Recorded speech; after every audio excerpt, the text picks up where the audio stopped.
Autolite and its 98,000 dealers bring you Mr. Elliot Lewis in tonight's presentation of Suspense.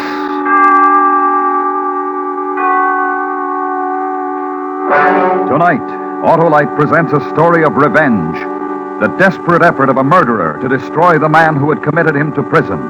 The story is called Concerto for Killer and Eyewitnesses.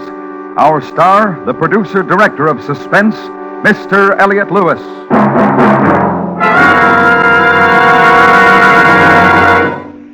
Hello, Harlow. Goodbye, Hap. Goodbye. Why, sure, Hap. This is our last show till fall. The last chance to talk about that great Autolite Stay Full, the battery that needs water only 3 times a year in normal car use. Oh, it's a great battery, Harlow, and just the battery to make every summer trip happier than ever. Why, Hap, the Autolite Stay Full is a natural for every season of the year. It has fiberglass retaining mats protecting every positive plate to reduce shedding and flaking.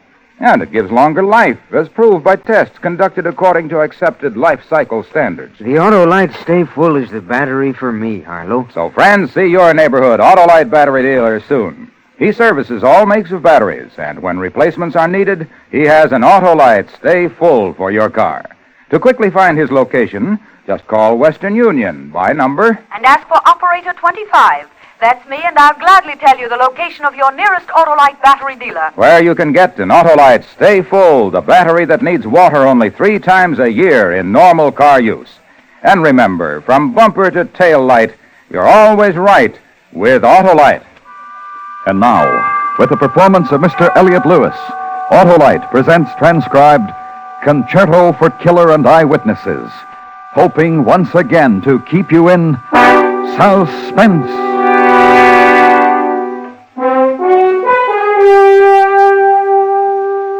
My name's Jesse Crandall, Detective Sergeant, Central Division, Chicago Police Department. I was assigned to a special detail along with Detective Sergeant Abe Delaney on the first day of this week. Our duty was to escort prisoner Edward Sitko to the state penitentiary at Joliet, where he was to await execution. Our train left the main terminal at 5 in the afternoon. We all took prescribed precautions. The prisoner was securely handcuffed to both of us. He was wearing county jail-issue clothing. No hat. You guys have to walk me through the station? For a fellow who doesn't care who he kills, you're pretty touchy, Sitko. I got all the opinions I want from the judge, copy. You're just supposed to see I get some... All right, that's enough, Sitko. We'll see that you get there, Eddie boy, all safe and sound and ready for the chair. Tell this punk to shut up. Tell him to shut up. I'm the last copper you'll ever call a punk, Sitko. Now keep looking tough. Lay off him, Delaney, will you? Oh, sure, Jesse, sure.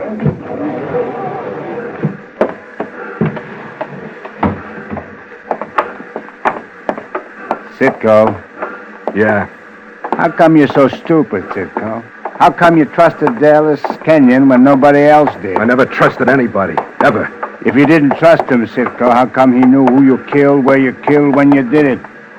Car 64, compartment A. This car, sir, second door to the right. Watch your step, sir. Thank you. Come on.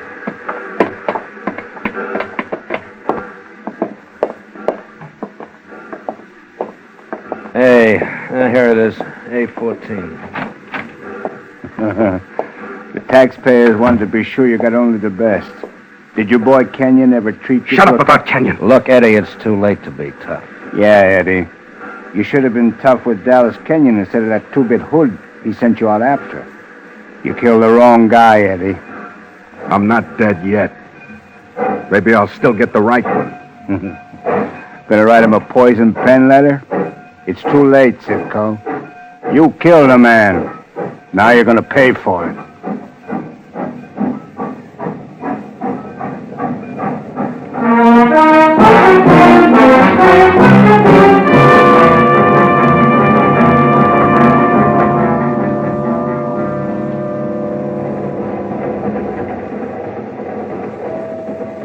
Dinner now being served in a dining car. Dinner now being served in a dining car. First call for dinner. First call for dinner. First call for dinner. I'll get a bite now. Jesse, key. No. Here you are.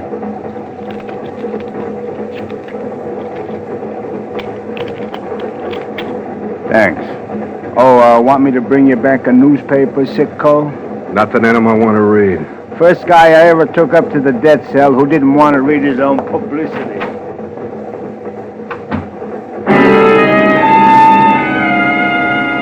Sergeant Delaney was in the dining car as we pulled out into the outer yards. That's when the train lurched forward. I went off balance for a moment. Sitco threw his weight on me, and we crashed to the floor. This is where I get off, copper. He brought his knee up into my face. One for you. I was momentarily stunned. He went through my pockets, found the keys, and unlocked the handcuffs. Sergeant Delaney returned at that moment. Sitco slammed against the door, locking it. And then he struck me across the temple with the handcuffs. And one for your friend. Open up. Open up, don't you? Before I lost consciousness, I saw Eddie Sitco open the train window and jump.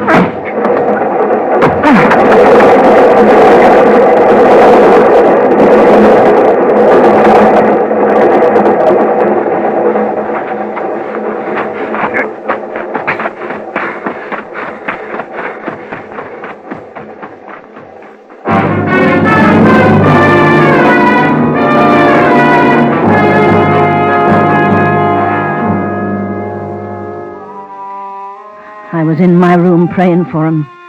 I hoped the little prayer would do for him what he'd never been able to do for himself. It was Angela's time, 6 o'clock, when I heard him on the stairway outside my door.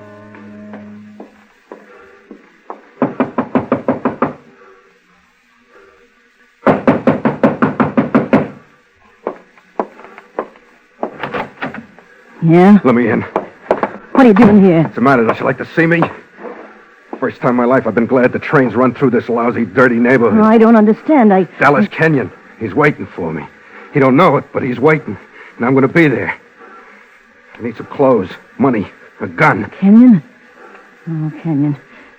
You're going to kill again. Where are my clothes? Get out of here, Eddie. What? Get out. I got nothing of yours. I gave all your things to the neighbors, to the boys in the block. I thought they'd need some warm clothes to wear. They fought over them, and they tore them to shreds. They wanted souvenirs. They're growing up like you because they think you're a man. They think you're somebody. You who cheated and robbed and murdered. What do you mean by that? You ruin everything you touch. You shut up! Come on, give me some money. Give me some money. I got nothing. Nothing. Go away. Leave me alone. Go away, huh? I walk out that door and you yell copper, huh? Why don't you kill me then, Eddie? Come on, kill me. No, because you already killed me, Eddie. 15 years ago.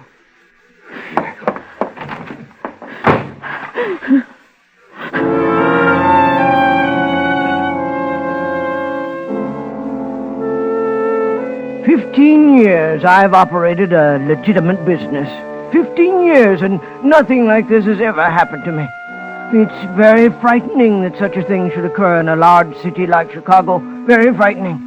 I read the newspapers, and I know all about Eddie Sitco.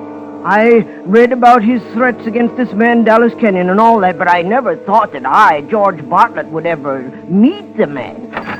What? Back inside. What? It's 6:30. Time to close. I said back inside. I'm warning you, don't yell, don't do anything. Yeah, I don't want to yell. What do I want to yell and get killed for? Where are your guns? Where are your guns? Gun? Every hock shop has guns. Where are they? A gun? What's a fellow sticking up a store? Where are your guns? Sitco. Eddie Sitco. I saw your pictures in the paper. Oh, shut up. Over there in the case. Yeah, that case. All the guns you want, all of them. Anything here, it's yours. Take all of it, but please leave me alone. Please, let me alone. Cartridges? On your right. Second drawer. It's all yours. Please, just let me alone. I gotta change clothes. On the rack. On the rack, there. You can see I'm trying to help you. Can't you see that? Yeah, this'll do. Yes, it'll fit nice. It's nice in the shoulders. I know it'll fit. Pull those shades. Yes, sir. You expecting anybody? A friend of mine, Albert Hennessy. He runs the barber shop 2 doors down. We have beer sometimes after work. But if he comes, I'll send him away. I want to help you. Honest, I hate to see anybody get a raw deal. And that man you talked about during your trial at Dallas Canyon, he gave you a bad deal. I'm sure he gave you a bad deal. Did you hear me? I said I hate to see anybody get a raw deal, and that Dallas Canyon... Yeah, this'll do. It fits perfectly, like it was made just for you. I helped you, didn't I? I believe in giving a man a chance. I'm a little man. I can't hurt you. Kenyon, he's the one you want. That's right, yes. You need money. Take it. Take it, all of it. Anything. Please, just take it. You might need it if you have far to go, and Oh, my car! You can trust me. Please, Mr. Sitko. I don't trust. No. I'm a grown man. Please don't beat me up. It's humiliating for a grown man to cry. Don't beat me up. Please don't.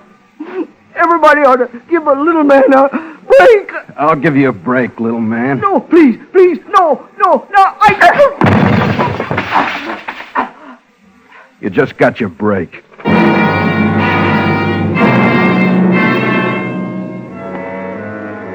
Kenny Tate, licensed operator, City of Chicago. You'll see a front and side of me right by the meter. I never go under and I never go over. And I never make wrong change. I never roll drunks. It's a job. It helps you to learn people. That's what I said, learn people. You can tell a lot by the way a woman lights a cigarette or a man reaches to pay his fare. I was just cruising when I saw Eddie Sitko. I didn't know it was him at first. Cab! Hey, cab!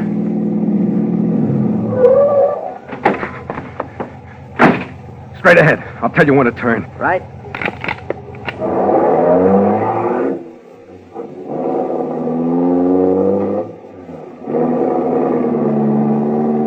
Swell night, isn't it? Want the radio on? No. Turn right, next corner. Yeah, sure. Come on, get this going faster. Not tonight. I've never seen so many cops floating around. Never mind the tickets. Never mind who'll pay for I'll them? pay. Let's get moving. That's what they all say. Like just last I week said I had I'd pay for them. Move.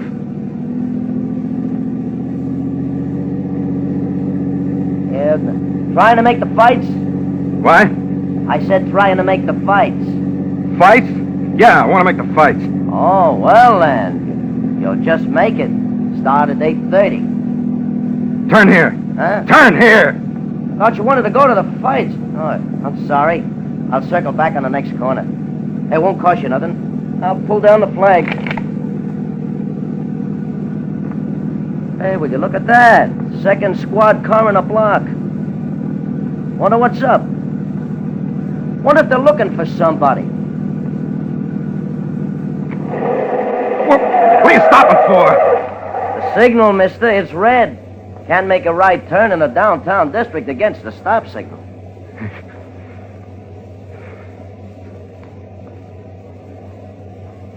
It says go. Start fast. What are you doing? Don't turn left.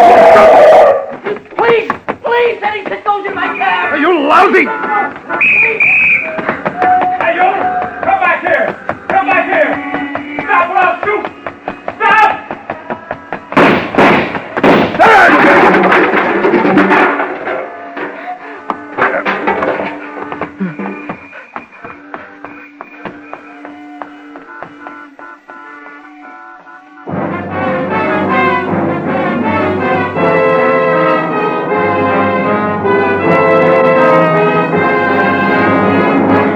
Autolite is bringing you Mr. Elliot Lewis in Concerto for Killer and Eyewitnesses.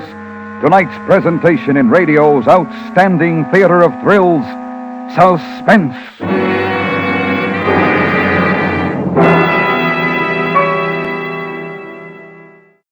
Say, Harlow, before we go on vacation, I've got a question. All right, shoot, Hap. Does the Autolite Stay Full battery really have everything? You bet it does, Hap, including fiberglass retaining mats to reduce shedding and flaking, and give the Autolite Stay Full longer life, as proved by tests conducted according to accepted life cycle standards. But doesn't the Autolite Stay Full need something, Harlow? Well, yes, it does, Hap, it needs water only 3 times a year in normal car use. Only 3 times a year in normal car use, Harlow? Yes, Hap, only 3 times a year in normal car use. So, friends, visit your nearest Autolite battery dealer. He services all makes of batteries and has an Autolite Stay Full for your car. To quickly learn his location, call Western Union by number And ask for me, Operator 25. I'll quickly tell you the location of your nearest Autolite battery dealer. where you can get an Autolite Stay Full, the battery that needs water only 3 times a year in normal car use. And remember, from bumper to tail light, you're always right with Autolite. And now, Autolite brings back to our Hollywood soundstage Mr. Elliot Lewis in his production of Concerto for Killer and Eyewitnesses, a tale well calculated to keep you in suspense.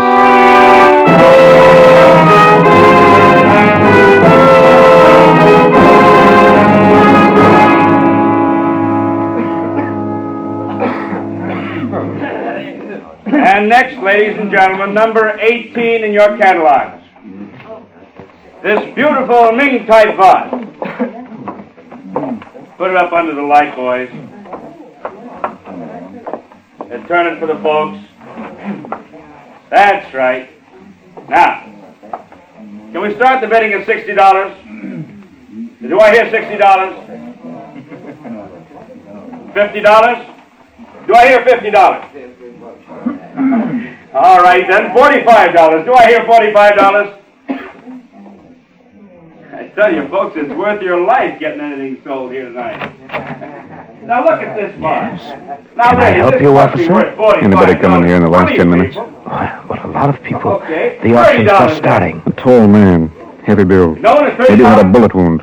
Limp, maybe. Bullet wound? Not one of No, you no, needs we to haven't seen big anyone like type that. box for He's Eddie only Sitko. $30? He's dangerous. If you see him, notify the police. All right, I'm sorry. Then we'll have to pass it. Take it away, boys. Handle it easy now. Get out. Get out of my way. Maybe this is... Come on, out of my way. What? Get out of my way. Hey, what?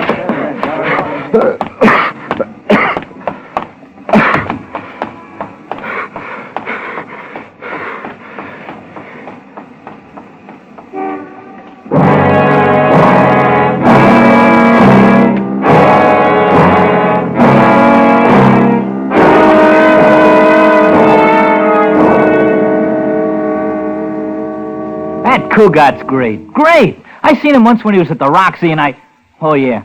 Well, it was just a night like any other night. I'm the elevator boy. The regular clerk's across the street dipping his bill. So I'm having myself a ball. I got a little routine that somebody's going to pay money for someday, and that's what I was doing when he walks in. Ba-da-da-da-da-da. Hey, the window sheet is broken and the rain is coming in. Hiya. Kitty Bonnell still live here? Yeah, 108. But she's not in. She's always out. I wish I could go out. These night jobs are lousy. You friend of hers? Yeah. Boy, I wish I was a friend of hers. Some dish. She a dancer? Singer. Nightclubs. And look, Nightclubs? I like nightclubs. Not big spreads, jive joints. Most people don't like them anymore. Me, I like them. Look, I want to wait in her apartment. Wait in her apartment?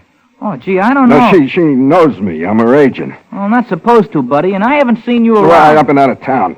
I'm her agent. I've been booking her. Agent? Yeah? You've been booking her, huh? Hey, you handle any bands? Well, yeah, sure. Lots of bands. Take me up, huh? You know Stan Kenton? Yeah, I know him well. Yeah? Introduce me. I got a little act I do, see? And Yeah, just ask Miss Bonnell. Solid. You just made yourself a deal. It's on this floor. Come on. Only it's my neck if you tell anybody. Nobody. All you show business guys are jumpy. Why is that? Everybody's jumpy. They read the papers, that's what's wrong with them. Read the papers and get all looped up. Me, I only read downbeat. Got no nerves.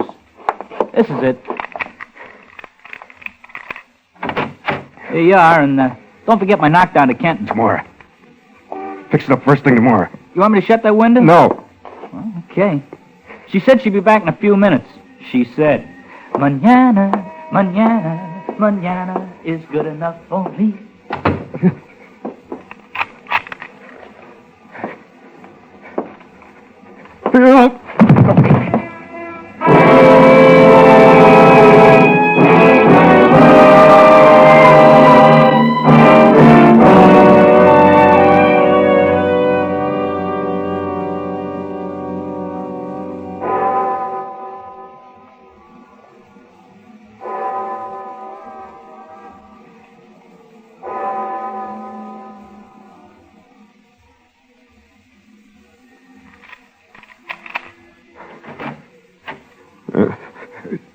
Who's that?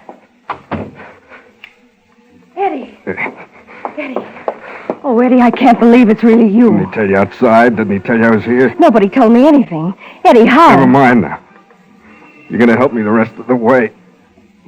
That's why I came here. Eddie, you're bleeding. Take your hands off me. Eddie, you're hurt bad. I know a doctor who can help you. I'll call Stay him. away from the phone. Eddie, I don't understand. Never expected to see me again, did you?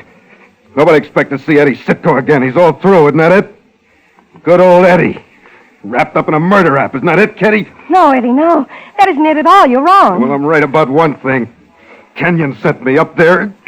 Eddie, I've got to get you out of here. They'll be looking for you everywhere. They'll come here, too. Kenyon sent me there. Kenyon told the cops. That's where we're going. Going? We're going? Going where, Eddie? See Dallas Kenyon. Well, that's where they'll be waiting for you. That's the first place they'll But go. they wouldn't stop you, Kitty. You could just drive right through the gate, an old friend. Crazy. And I'm right behind you on the floor of the car. Look, Eddie, I hate him as much as you do. I hate him for what he did to you, but I haven't seen him or heard from him since the trial. I hate him, Eddie, but You got lots of reasons to help me, huh? But don't you see it wouldn't work? They'd search the car and they'd start shooting. Please. I had lots of time to think, Kitty. Please. While I was waiting to be sent up, it's funny what I remembered. Well, we could get away. Something my ma used to say. You and me. Way back. If you forgot When I Kenyon. used to sit around on the steps talking My with her. car's downstairs. If we started now, Eddie. The only thing I do remember, besides gang fights and reform school, and the way they did things, They wouldn't look for me, don't you see? They wouldn't look for me if I were to was a disappear. line from something. It said, "There's a time to live and a time to die." Eddie, please listen to me. Kenyon's time, baby. My time. He sits in his big house and lets everybody else get dirty for him. He promises big payoffs. And then he pays like he paid me off. Eddie. Just to stand in front of him and watch him be scared. Like I've been scared. I want to see him die. It's his time. Eddie, I love you. Things could be the way they once were if you forget him. Killing him won't do you any good. I love you. I love you. I love you. We could have each other again. I can get a doctor. He'll fix this. And then we can get away together, you and me. It's a big world. They don't catch everybody they're after. Hear what I'm saying, Eddie? Forget Dallas Kenyon. Forget about killing him. It's a miracle that you got away, but you are away. Don't let this destroy you, this hating him. There'd be nothing after that. We have time, darling. My darling, you and me, we have time. Baby, come here. Yes, darling. You love me. Wherever you want me to go, Eddie. You'll go anywhere with me. Yes, darling, yes. Here, my car keys.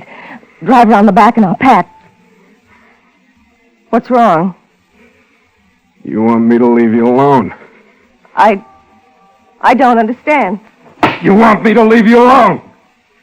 You don't love me. What? You still love him. No, Eddie, no. I told you I haven't seen him or heard from him since the trial. Not a word. You still love him. You always loved him. No, Eddie. Right now, you wanted me out of here so you could call and turn me in, so you could save him. You're not gonna hurt him. We got rid of you once, and we'll get rid of you again. You and Kenyon. You and Kenyon. You and Kenyon. Eddie.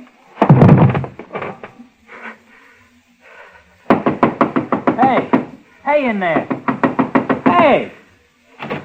Hey, Oh.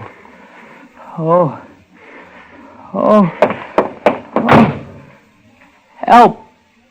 Help, police.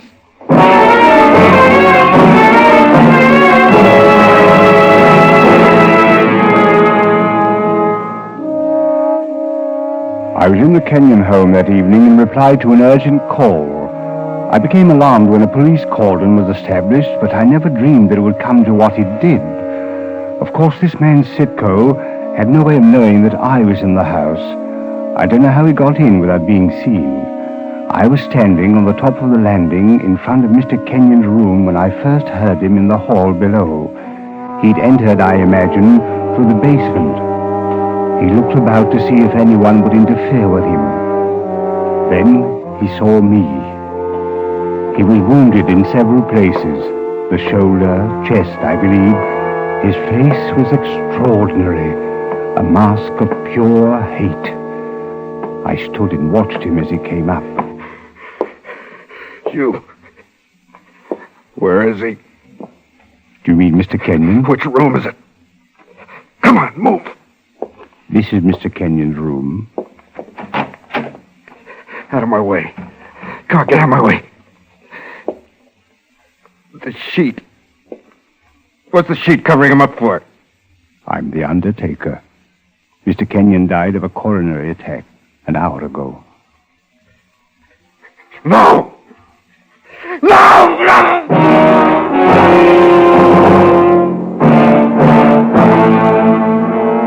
He lurched across the room and ripped back the sheet covering the face. Then he turned and walked out of the room, the gun still in his hand. The police, meanwhile, had entered the home, and seeing them, he again became enraged and began firing.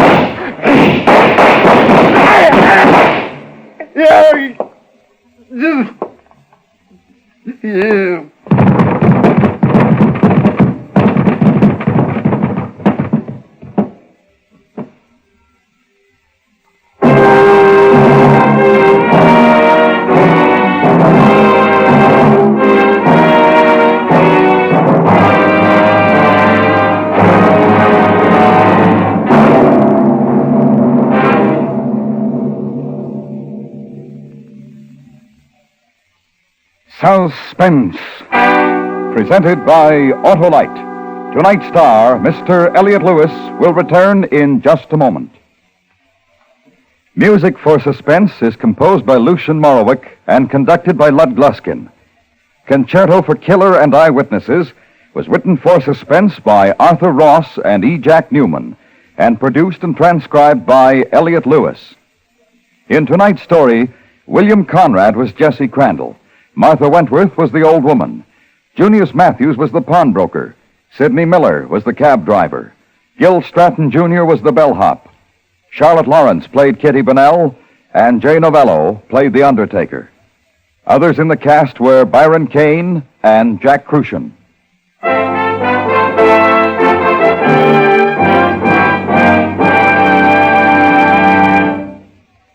This is Harlow Wilcox speaking for Autolite. And here again is the star of tonight's play, Concerto for Killer and Eyewitnesses, the producer-director of Suspense, Elliot Lewis. Thank you very much, Harlow. Ladies and gentlemen, we of the Autolite family hope you enjoyed our show this evening. This is our last program of the season, but we'll be back on CBS Radio in September. We hope you'll join us. And in the meantime, we hope you'll give the Autolite family an opportunity to be of service to you. Indeed we do, Elliot. And friends, you'll find members of the Autolite family from coast to coast and throughout the world. 98,000 distributors and dealers in the United States and Canada proudly display the Autolite sign. To them, and to the nearly 30,000 men and women in Autolite plants throughout the country, I wish to extend my thanks for a wonderful season on Suspense. Have a good summer, Harlow. Thanks, Elliot. Friends, Suspense will continue on television throughout the summer. Until we return to CBS Radio in September, here's wishing you a pleasant summer. And remember, you're always right with Autolite.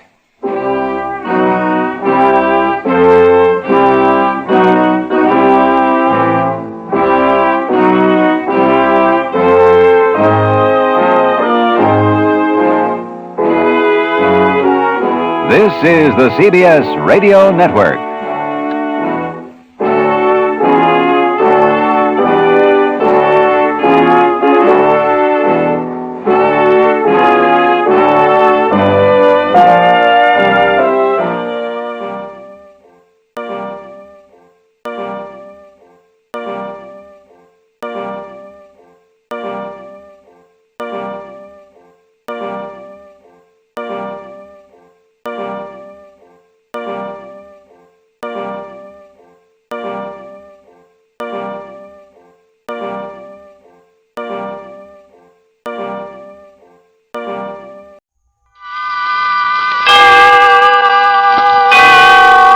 Autolite and its 98,000 dealers bring you Kathy and Elliot Lewis in tonight's presentation of Suspense.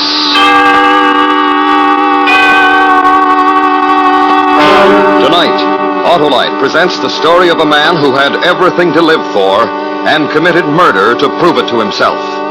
Joker Wilde. Our stars, Kathy and Elliot Lewis.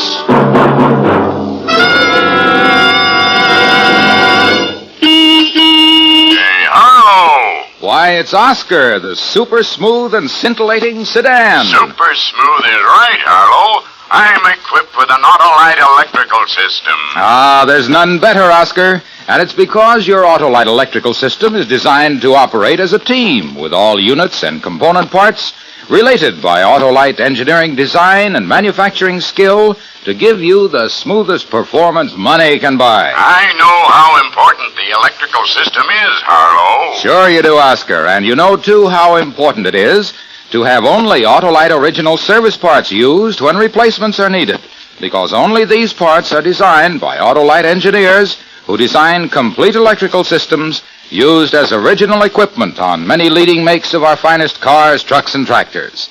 So, friends, always insist on Autolite original service parts for your Autolite-equipped car. It pays in performance. And remember, from bumper to tail light, you're always right with Autolite. And now, Autolite presents Joker Wilde, starring Kathy and Elliot Lewis, hoping once again to keep you in suspense.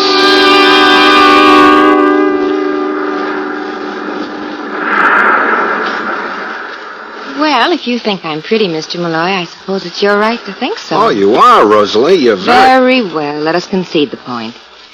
But let us also understand the circumstances under which you've made that statement. Now, here we are. Rosalie. Here we are, Mr. Malloy, with the great, vast Pacific Ocean, a carpet, so to speak, under our feet. And the moon above, and... Rosalie. You must hear me out, Mr. Malloy. You know, my friends all tell me I have the uncanny knack to size up any situation, romantic or otherwise. Now, this situation, for example... Let's not knock the situation, Rosalie. I planned it very carefully. This takes planning? Waving to a lonesome girl from a long car? Bringing her to a place like this where she can look strange and mysterious on a cliff high above the ocean? And what planning does it take to slip your arm about her, as you've already done on numerous occasions this evening? Isn't that what you expected when you got in the car?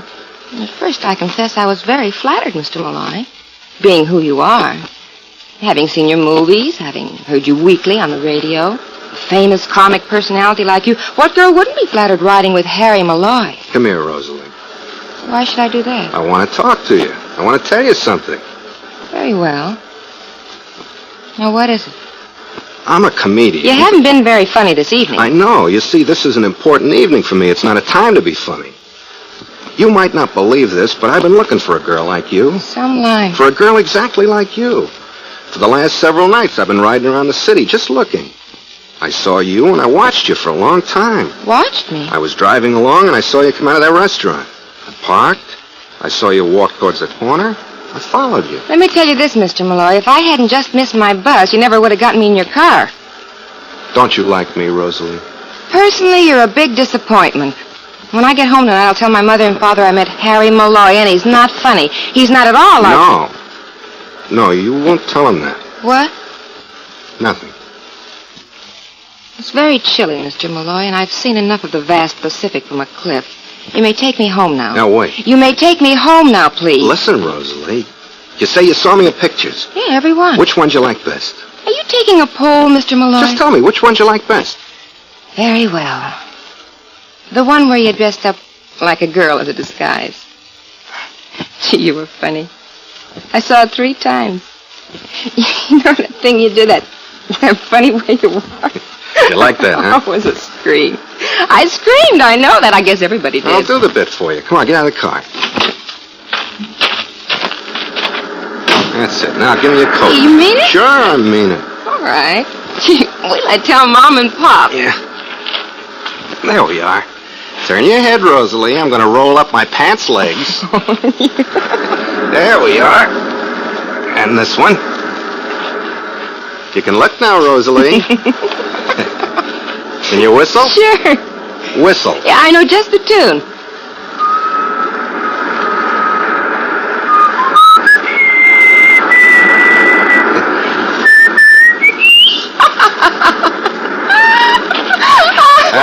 How funny, huh? I'm a funny man. Oh, scream!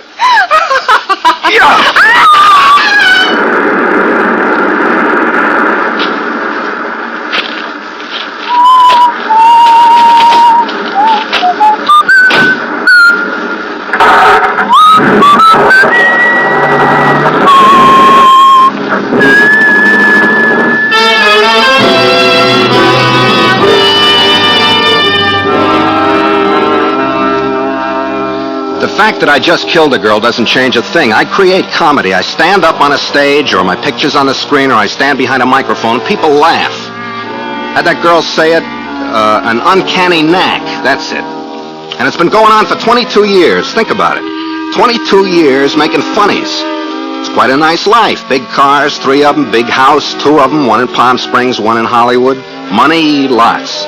It's a nice life, but there's one problem.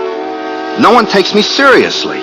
Harry Malloy, comic, buffoon, clown, nothing else. Even I began to believe it. Until the other day, I set up a problem for myself. Harry, I said, you make people laugh. How about making them cry? You create comedy, I said. Now let's see if you can create a tragedy. So I planned it, and I just did it. I pushed a girl named Rosalie off a cliff. She had a mom and pop. They'll cry. That's very tragic.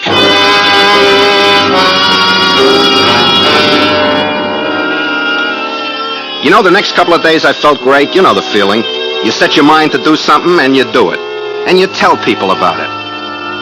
But how are you going to tell anybody you just pushed the girl off a cliff? Then something else happened. It was the 3rd day after I did it. Not a word in the papers about Rosalie. Her body hadn't been found. So for a man like me, a performer for 22 years, you can understand the crack I was in. Not only couldn't I tell anyone what I did, no one even knew it was done. So that evening I didn't feel so good. I had to talk to someone. I always talk to Liz.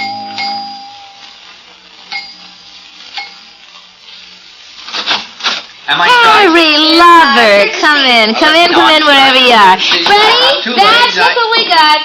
Ah, look what blew in. Oh, where have you been? Kiss me, lover. We're playing a game, Harry. Come on. Me and you, Harry, we'll kill him. Let go, Babs. I want to say hello to Freddie. Just wave. He'll understand. Cut it out. Liz, I want to talk to you. We're playing a game, Harry. It's important. I got something on my mind. Try it on all of us. We'll laugh, darling. Honor bright. Hey, Harry, I'm striped in certain seasons. I got 2 legs, and I hibernate. Now, what am I? Later, Freddie. I want to talk to Liz. It's the game. What am I? He's a bear in a pinstripe suit. Don't tell him. Liz. You look worried, lover. What's the matter? Let's go in the kitchen.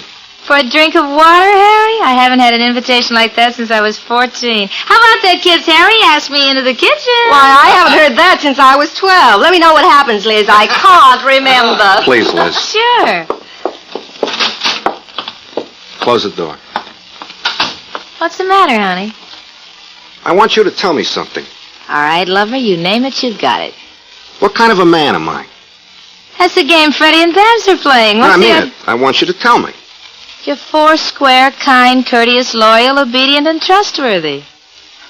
You're a lot of laughs, and I love you. You really love me, Liz? No, not really. But I'm a lot of laughs.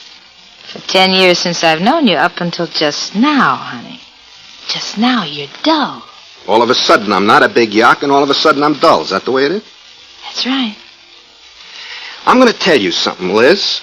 You don't know me. You don't know the kind of man I am. All right, I'll play. What kind of man are you? I got things going for me nobody knows about. All right already, and? Inside it eats, Liz. I got more to me than making people laugh. Pagliacci, huh? That's an old bitch. You stay here in the kitchen and sing. I'm going to go in and play with... No, listen to me. Lover. Please, Liz, listen to me.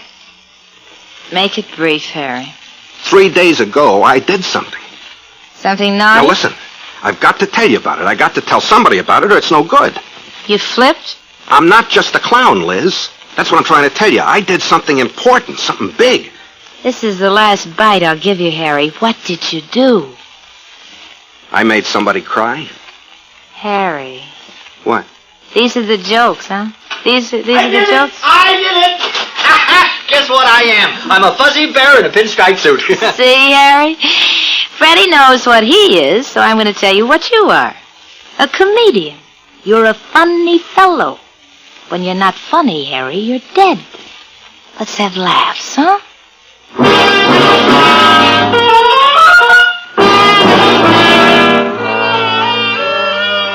That was Sunday evening. Monday morning, a very large thing happened in my life. It was served to me for breakfast with my eggs. The morning newspaper had it headlined, Girl washed up on beach at Malibu. Girl identified as Rosalie Barton, missing from home for 4 nights. Identification by her mother and father. Street address given. The part that would never get in the papers, of course, was why it happened, which was me, Harry Malloy, creator of tragedy. I had to go see for myself.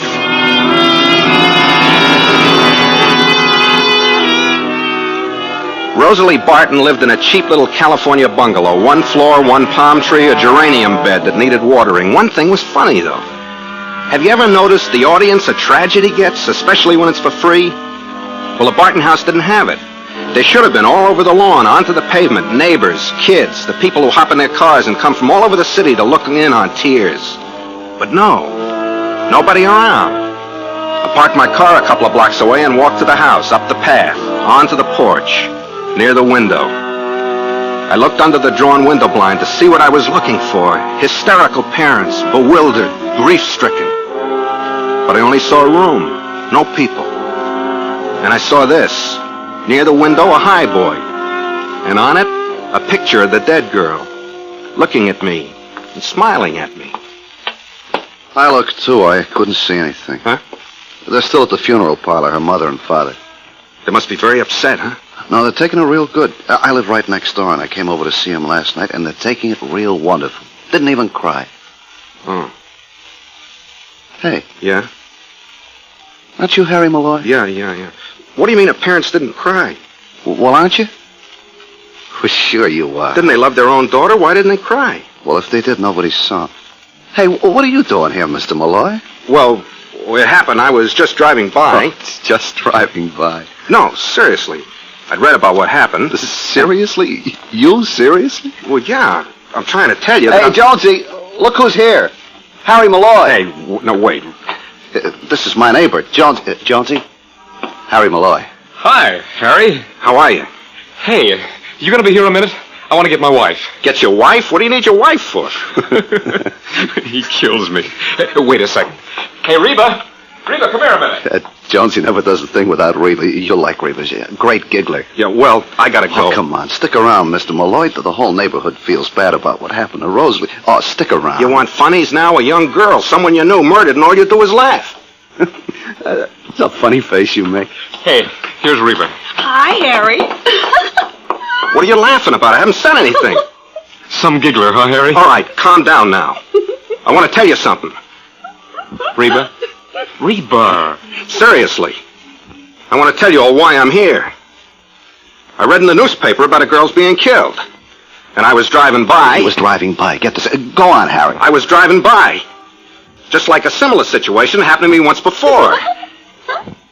No, seriously. Ran out of gas, huh? Had a flat tire, Harry? What? Go on. Tell us what you're doing here. You get this, Johnson. Go on, Harry. Well, I stopped by because I saw a fellow looked hungry. So I pulled over and I said to him, hey, you look hungry. He said, no, I'm not hungry, but I would like 10 cents for a cup of coffee. So I offered him a dime. Yeah, honest, I did. But he just shook his head. He wouldn't take it. I said, what's the matter, mister? You asked me for a dime for a cup of coffee, didn't you? He said, if you don't mind, Mr. Malloy, I'd like 10 pennies. I said, why? He said, I like drip coffee. So I gave him 6 pennies. Let him drink it without cream. You're the funniest man in the world, Mr. Malloy. You kill me. You kill me.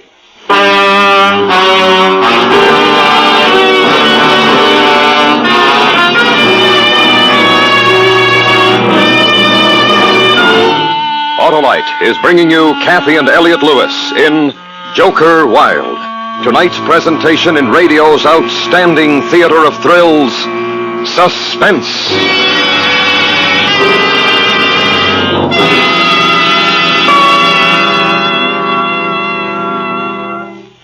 Hey, Oscar, sound your horn. Play your radio. Start your engine. Hey, what's all that for, Harlow? Why, all those operations depend on the sure, smooth performance of your Autolite electrical system, Oscar. And so do the lights, heater, electric windshield wiper, and lighter. They all depend on my Autolite electrical system, Harlow? They sure do, Oscar. And what's more, your Autolite electrical system works every second your engine runs. That's why Autolite electrical systems, designed to give the smoothest performance money can buy, are used as original equipment on many leading makes of our finest cars, trucks, and tractors. They're the best, Harlow. Right you are, Oscar. And friends, treat the electrical system of your car to a periodic checkup at your car dealers or authorized Autolite service station. To quickly locate your nearest authorized Autolite service station, look in the classified section of your phone book or call Western Union by number and ask for Operator 25. And remember, from bumper to tail light, you're always right with Autolite. And now, Autolite brings back to our Hollywood soundstage Kathy and Elliot Lewis in Elliot Lewis's production of Joker Wild, a tale well calculated to keep you in suspense.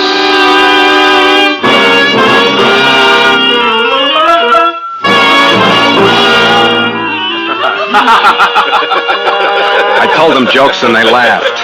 No tears, no tragedy, just funny stories. I was a murderer and they were laughing. It was a good performance. Not exactly the one I counted on, but a good performance. I left them laughing and begging for more.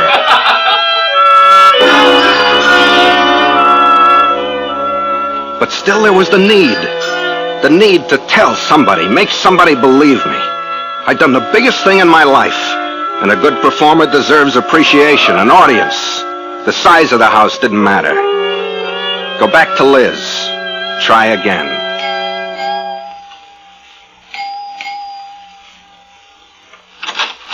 Hi, lover. Can I come in? When did you ever have to ask? Had lunch? No. Come on, I'll pour you some. All right.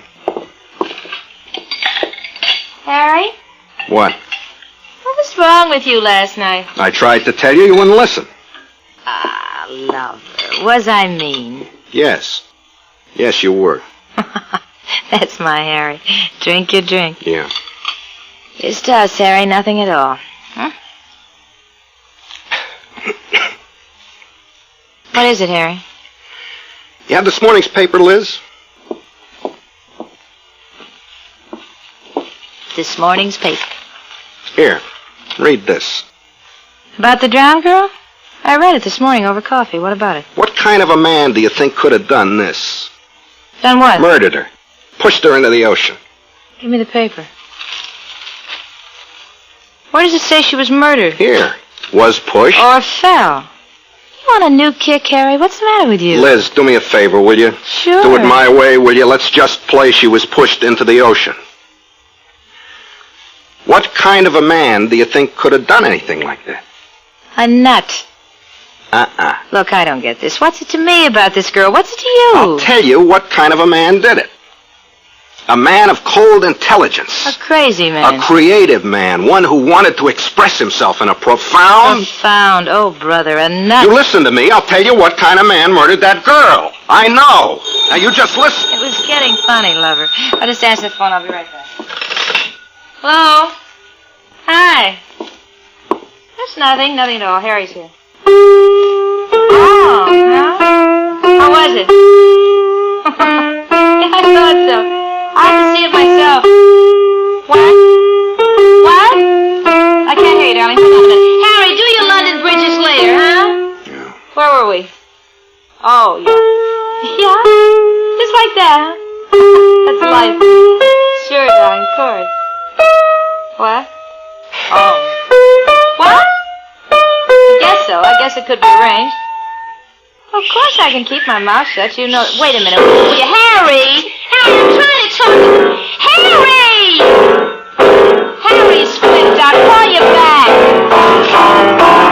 Try it with your head, Harry. You need a cold shower or whatever boys do when they act like this. What's the matter, lover? All right, all right. All right, what? I'm getting out of here. You won't listen to me. I'll find somebody who'll listen. Tell me, baby. I'll listen to you. It's about that girl. What girl, baby? The girl named Rosalie, the one in the paper. The murdered girl. Oh, baby. Answer me one thing. All right. Do you think I could have killed her? You? Well, answer me. You? Answer me. Shut up. Shut up. Liz. Oh, you. Liz, please. You. Oh. You haven't answered me, Liz. Oh. I'll tell you, lover, if you want to know. You're the 7 wonders of the world. Life hits you in the face, you run to the joke file. A gag for each and every situation. That's all I am, huh? I'm not finished. Go on. Face it, lover, nobody takes you seriously. That's why everybody likes you, because you're no problem. What this business with banging the piano is, that's the joke file. I haven't been in with you before. Just one thing. Uh-huh. Just don't get wearisome around me, Harry. You won't be welcome around here. And that's it? Yep. All right. Wait here a minute.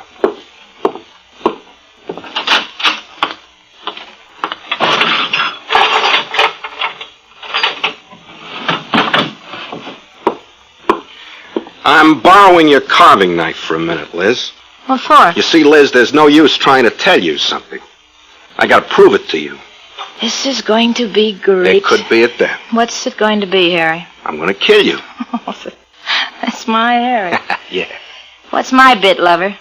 Yell, scream, run around? Let's just work it out together. Ready? Come on, kill her. Yeah. Well? I'm gonna kill you. You said that, Harry. What's the matter? You're running out of material? I'm not kidding. I'm supposed to act scared. All right, Harry. Ah! You just wait. I don't know what you're doing, Harry. You better have a finish. Start running. All right. Oh. Swell. Now I need a new lamp. No, you won't need it. That's the finish? You fall flat in your face? Oh, Harry, how corny can you get? You stopped doing that bit when you left vaudeville. My nose. It's bleeding, lover. Move your head a little this way so you don't get it all over the rug, huh? Oh. Come on, sit up. Sit up. That's it. Give me a knife. Hold your head back. Don't be a baby. Hold your head back. Bleed bad. Oh, I'll get a towel and some ice cubes. Hold your head back now, Harry. Here. How do you feel? Hurts. I'll put this ice in the back of your neck. Stop in a minute. Feels good. Sure it does. Liz. Mm-hmm. That girl Rosalie. Oh, look, Harry, I don't know what this new character is, but why don't you go home until you get funny again? I killed her. Sure. I did, Liz. I picked her up, drove her out to the ocean, pushed her off a cliff. How's her nose? Stop bleeding. Why don't you go home? I'm not kidding, Liz. I murdered that girl. You still don't believe me, do you? No.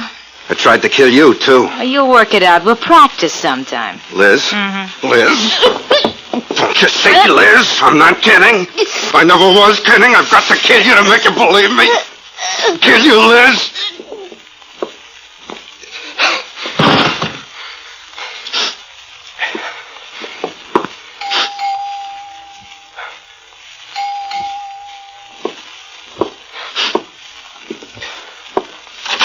Was a minor 49er, and her name was Clementine. Hiya, Harry. How's the old kid? Kiss me. Oh, where's Liz? I'm forced to ask. In there. Right over there on the floor. On the floor? Hiya, Liz. Hey, what's this, a new game, Harry? She's dead. Oh, we're supposed to ask questions, you answer yes or no. We're supposed to tell you who did it, huh? Such an old game. What's it? I did it. I strangled her. Hey, kid, you're taking all the fun out of it. Freddie. Huh? Look. Look at what? Her throat. I strangled her. Oh. I don't believe it, Harry. Well, not you. Liz wouldn't believe I could do a thing like this either.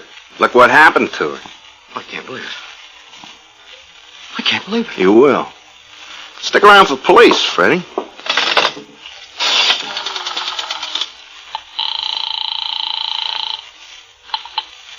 Number, please. Get me the police.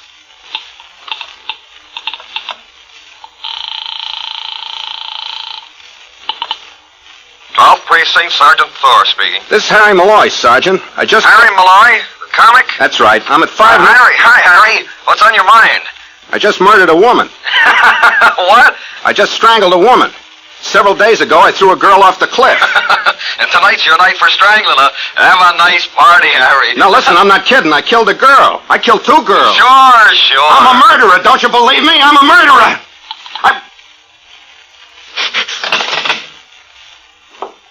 Give me the phone, Harry.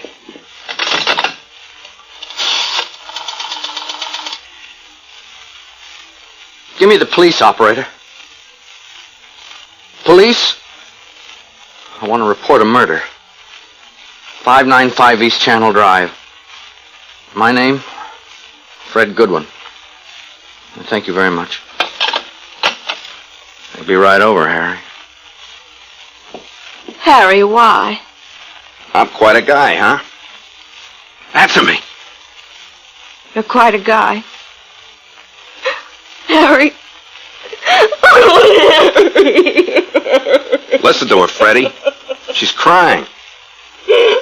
See what I can do?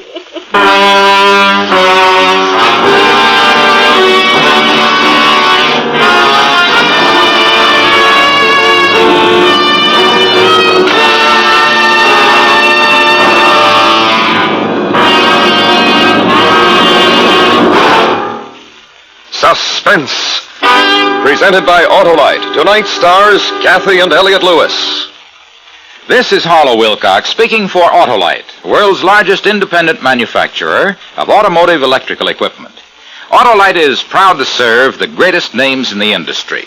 They are members of the Autolite family, as well as are the 98,000 Autolite distributors and dealers in the United States and thousands more in Canada and throughout the world. Our family also includes the nearly 30,000 men and women in 28 great Autolite plants from coast to coast, and Autolite plants in many foreign countries, as well as the 18,000 people who have invested a portion of their savings in Autolite. Every Autolite product is backed by constant research and precision built to the highest standards of quality and performance. So remember, from bumper to tail light, you're always right with Autolite.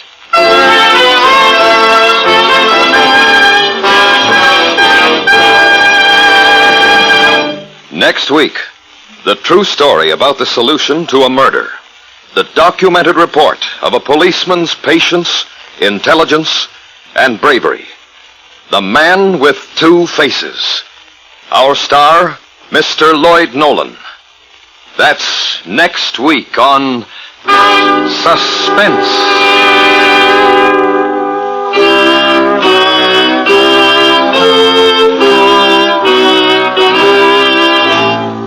Suspense is produced and directed by Elliot Lewis, with music composed by Lucian Morowick and conducted by Lud Gluskin. Joker Wild was written for Suspense by Morton Fine and David Friedkin. In tonight's story, Charlotte Lawrence was heard as Babs and Joseph Kearns as Freddie. Featured in the cast were Lillian Baeff, Gene Wood, Hy Averback, Larry Thor, and Byron Kane.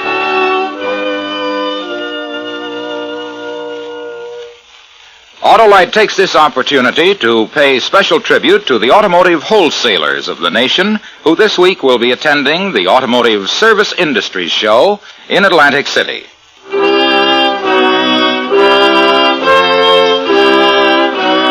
This is the CBS Radio Network.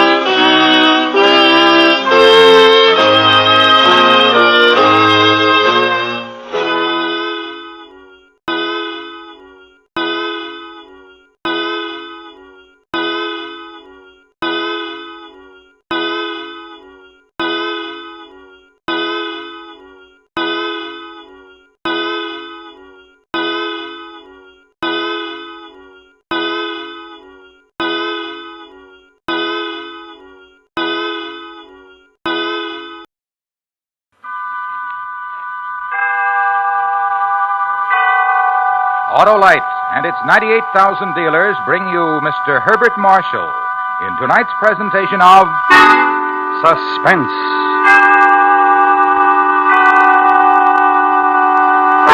Tonight, Autolite presents part 2 of one of the most famous of all literary puzzles, Charles Dickens' unfinished novel, The Mystery of Edwin Drood. Our star, Mr. Herbert Marshall.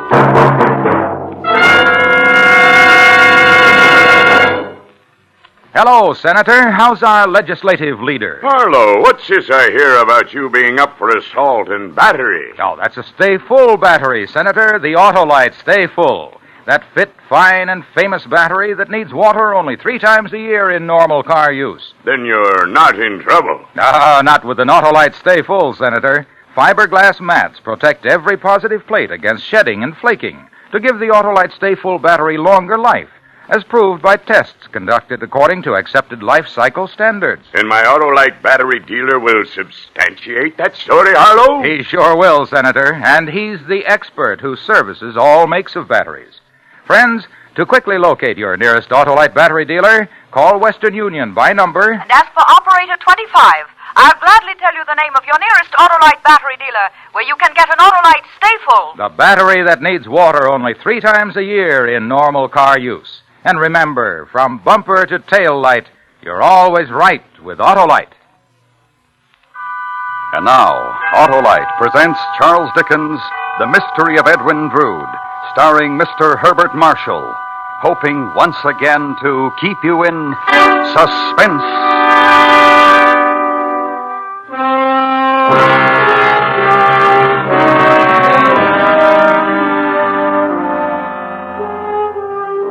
When the wicked man turneth away from his wickedness, he shall save his soul alive.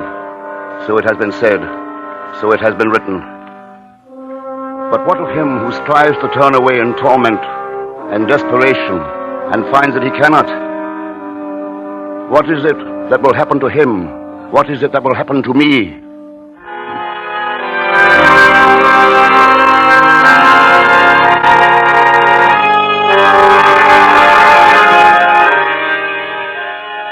It was on a gray Christmas morn that I, John Jasper, instructor in music at Cloisterham College, sought the answers to those questions. I sought them within myself, within my music, within the paling stars seen dimly through the organ-loft windows. But no answers came, only a memory or a dream. I seemed to see a man walking, alone, through the deserted night-blackened streets of Cloisterham, the deserted streets which were suddenly no longer deserted.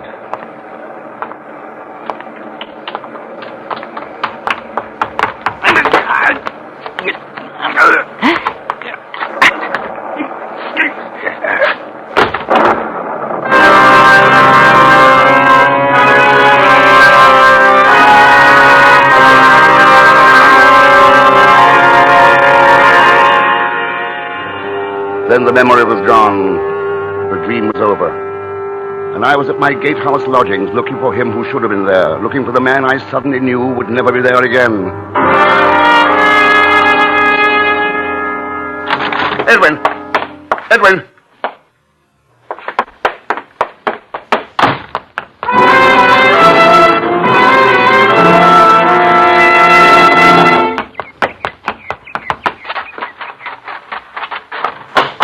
Crisparkle!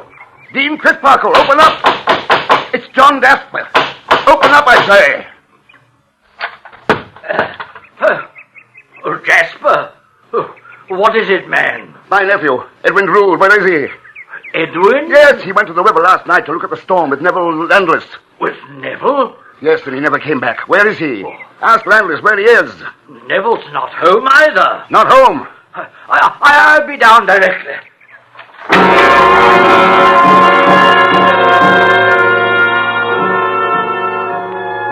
As he joined me, the dread realization of what might have transpired was clearly writ upon Dean Crisparkle's face. Hurriedly, he roused a number of cottage servants from their holiday beds, and a search was begun. A search for my missing nephew, Edwin Drood, and for the Dean's missing protege, Neville Landless.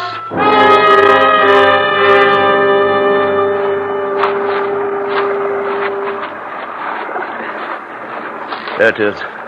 The river. The river they went to see at the height of the storm last night. You never saw them again, Jasper? No, neither one returned. Was there any quarrel between them? Any hint of the disagreements they'd had upon other occasions? None. The Christmas Eve dinner had gone exactly as I'd planned. They'd shaken hands. Apparently had resolved their differences, and when they left, they went arm in arm. Tell me, Jasper, Whose idea was it to visit the river? Was it Neville's? I'll not cast doubt where it may be undeserved. It could have been anyone's suggestion. Mine, Edwin's. I don't like this, Jasper. There's a feeling about it all that strikes chill to my bones. Oh, hark, one of the searching parties. They found someone, Jasper. They found... Take your hands off me. What right have you Edwin to Drood is seize still among my the person missing. like this? Easy does it now, Take sir. them off! Easy, if you please, Mr. Landis. Take your hands off me. What right have you to seize my person like this? Will you take them off me? In a moment, sir, in a moment. There you be, Dean Crisparkle. We found your man, as you see. Yes, Joe, I see. You may release him. Aye, sir. But it's belligerent he is. I'd beware of him if I was you. Didn't want to return with us at all, he didn't. What is all this, sir? What is the meaning? I was out for an early morning walk when these blackguards seized me bodily. They forced me to return here and said it was by your orders. As it was, Neville. But why, sir? Surely there's some explanation. Why? Where is my nephew, Landis? Your nephew? Yes, Edwin Drood. Where is he? Why ask me? Why should I know of Drood's wherabouts? Because you were the last person in his company, and he's not to be found. Speak, sir. Where is he? Stay, Jasper. Permit me to question him. Neville, you left Mr. Jasper's residence last night with Edwin Drood? Yes, sir. You went down to the river together? Yes, to see the reaction of the storm upon it. How long did you stay there? Well, it's 10 minutes, more or less. And then? What, Drood took leave of me. Did he say where he was going, Why, then? yes, to return to Mr. Jasper's. That was the last you saw of him? The very last. If something's happened to Drood, I most certainly had nothing to do with it. What are those stains upon your jacket, Mr. Landis? Stains? And that walking stick you're carrying, Joe. The same stains are upon it. Aye, so they are. Bloodstains they be, Mr. Jasper. And the stick, to whom does that belong? Why, to Mr. Landis, sir. We took it off him. Had to, the fuss and all he was putting up. Well, of course they're bloodstains. I fought with these men thinking they were footpads. If there's blood has been spilled, it must be theirs or mine. Neville, I think you'd best accompany us to the authorities.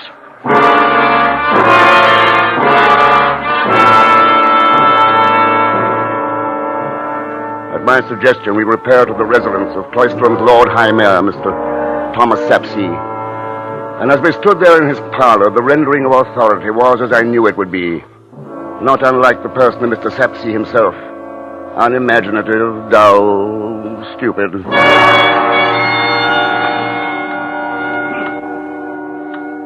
Well, gentlemen, this all seems quite clear to me, quite clear. And I am one who has spared little pain, gentlemen, in training myself to see things clearly. They may be clear to you, sir, but they are far from being so to me. Patience, young man, patience. Justice will be done here, of that you may rest well assured. Yes, well assured. And now, allow me to enumerate the situation. Point number 1. There have been several witnessed quarrels between the two young men in question. The missing Edwin Drood, the here present Neville Landless. The quarrels had been repaired, sir. Mr. Jasper himself bears witness to that. I have stated there was no quarrel or apparent difference at your last meeting, Mr. Landis. Quite so, quite so. One meeting without quarrel, several with. The scales are unbalanced, I quote. Particularly, one might say, as the subject or object of those quarrels was the fiancée of Mr. Drood. Surely, Mr. Sapsea, it is not necessary to bring a young lady's name into this. I apologize for the necessity, Mr. Jasper, but it would seem to me that the charming and delightful Miss Rosa is truly at the heart of the matter confronting us. At its heart, yes. In one respect, I am forced to agree with you. There is no doubt that Landis was extremely envious of Edwin's good fortune in being betrothed of Rosa. Yes, as I say, the heart. Now, point number 2. The two gentlemen disappeared together into the night. Point number 3. Mr. Drood never appears again. Point 4. Mr. Landless is apprehended upon the heath, obviously fleeing Cloisterham, and is returned only by force. Point 5. Unexplained bloodstains are found upon his person and upon the stick he was carrying. I was not fleeing Cloisterham, and the bloodstains are not unexplained. Circumstances indicate otherwise, Mr. Landless. Yes, otherwise. And the taking of a fellow creature's life is to take something that don't belong to you, you know. Taking of a fellow creature? What madness is this? Oh, Mr. Jasper, surely you don't believe that... My interest lies only in the return of my nephew. And if he is never to return, in seeing that justice is rightly done. Yes, precisely what I had in mind, Mr. Jasper. Precisely.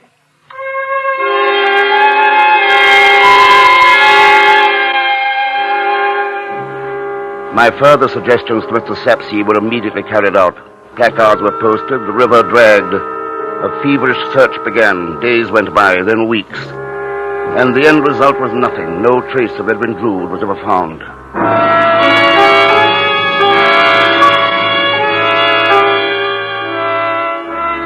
Finally, when all hope was abandoned, Mr. Sapsea delivered his final resolution. It would appear, gentlemen, that the mystery of Edwin Drood has not as yet been solved. No, not solved. However, certain horrible suspicions as yet remain. In the interests of all concerned, therefore, I make the following suggestion. It is that Mr. Neville Landless remove his presence from the city of Cloisterham, and unless there comes a time when certain horrible suspicions no longer exist, that he remain away from here forever.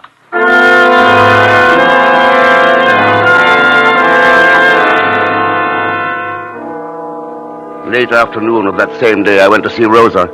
We met in the garden of the seminary house. You wish to see me, Mr. Jasper? That is a desire which has lived with me for a long while, Rosa. Only the unhappy circumstances of the past few weeks have prevented its fulfillment. And you feel that Mayor Sapsea's announcement has now cleared the way for you? Not for me. For us. Grief does not come to an end with an official pronouncement, Mr. Jasper. Surely even the natural sadness you feel must be tinged with relief. Relief? You no longer are faced with the prospect of a forced, distasteful marriage to Edwin. You're free of your promise to your parents. Now that Edwin's gone, there's nothing to prevent our getting married at once. Our getting married? I'm sorry I put it so bluntly, my dear, but we waited so long, kept our love for each other bedded so deeply. Surely you can't blame me for speaking so frankly now. No, and with Edwin gone, there's no need for me to be silent. You have my solemn word for it, Mr. Jasper, that there is not one drop of love in my heart for you. Rather only loathing and hatred. Rosa! I've always despised you, though I tried to hide it for Edwin's sake. Despised you because you pursued me with your eyes, with your thoughts, whispering to me in your mind of your obscene love, even though I was engaged to Edwin. Edwin, the nephew you so falsely pretended, was the dearest thing on earth to me. Rosa, you're overwrought. The strain of these past weeks. You refuse to believe. I can't believe it, my dear. I love you, an old man. The man I loved, the man I still love, is Neville Landless. Landless? Yes, Neville, the man I was going to marry. What do you mean, Rosa? You were going to marry Edwin? No, Mr. Jasper. You told me you were. That was before Edwin and I released each other from our vows, Mr. Jasper. Released? Then Edwin didn't have to die. No, Mr. Jasper. Whether Edwin was alive or dead, I was free to marry the man of my choice.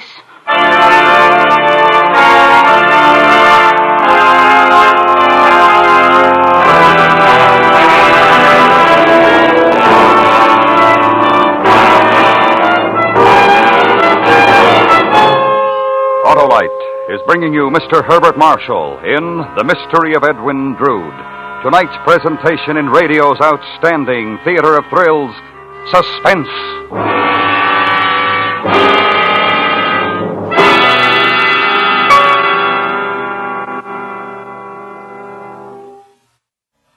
Hello, our committee is investigating. And what have you found, Senator? That the Autolite Stay Full battery needs water only 3 times a year in normal car use. Now, that's not all, Senator, because the Autolite Stay Full battery gives longer life, as proved by tests conducted according to accepted life cycle standards. Yes, Harlow, and you know what's responsible. Why, those fiberglass retaining mats that surround every positive plate to reduce shedding and flaking and hold the power-producing materials in place. And we've found the Autolite Stay Full battery is the favorite of millions of car owners from coast to coast. Thank you, Senator. Friends, see your Autolite battery dealer. He services all makes of batteries, and he has an Autolite Stay Full for your car if a replacement is needed.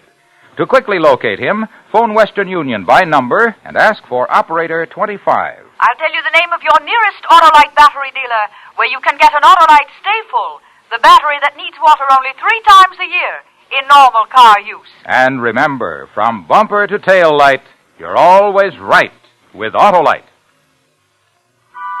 And now, Autolite brings back to our Hollywood soundstage Mr. Herbert Marshall, in Elliot Lewis's production of The Mystery of Edwin Drood, a tale well calculated to keep you in suspense.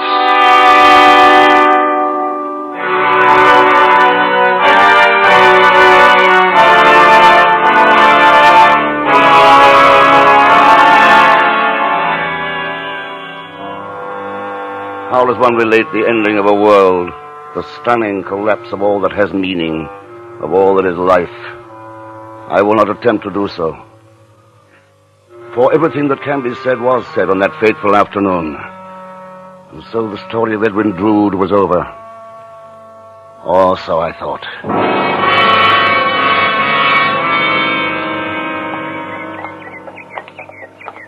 Good day to you, Mr. Jasper. Huh? Oh, it's you, Doddles. Aye, him what is known as old Doddles it be. Come to pay another visit to the resting place of the old ones, Mr. Jasper? I didn't know, Doddles. As a matter of fact, I hadn't even noticed that I was walking past the crypt. My mind was elsewhere, I imagine. I thought perhaps you might be coming round for another lesson in burying dead bodies, Mr. Jasper. What's meant by that remark, Doddles? Well, now, I recalls one night old Doddles gave you a lesson about finding bodies of the old ones, tapped here and there with his hammer he did, pointing out the hollow walls. Remembers, don't you? Oh, yes, I believe I recall something like that. An evening without anything to do, idle curiosity. Aye, could have been, Mr. Jasper. Though it didn't seem as such on last Christmas Eve, it didn't. What about last Christmas Eve? Why, you was down here again, Mr. Jasper, tapping the walls with Doddle's hammer yourself, you was. You're mistaken. I was nowhere near the crypt on Christmas Eve. Perhaps. And I'll wager you had a bottle or two of holiday cheer beneath your belt at the time. Perhaps.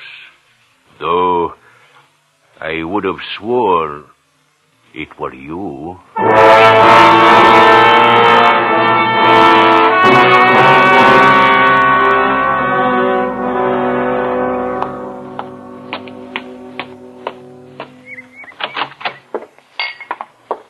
Hello!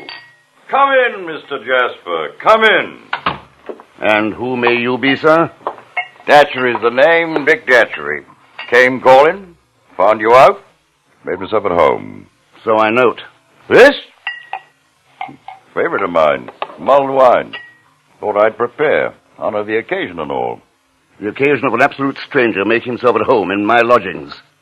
Not ordinary circumstances, Quite agree. Nevertheless, honorable occasion. Then perhaps you'd care to explain, Mr. Datchery. Gladly.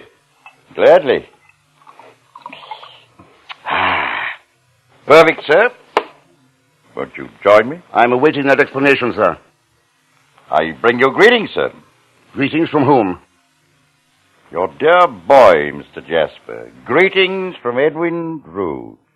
Greetings from Edwin? Aye, sent you the best. Apologizes for not writing.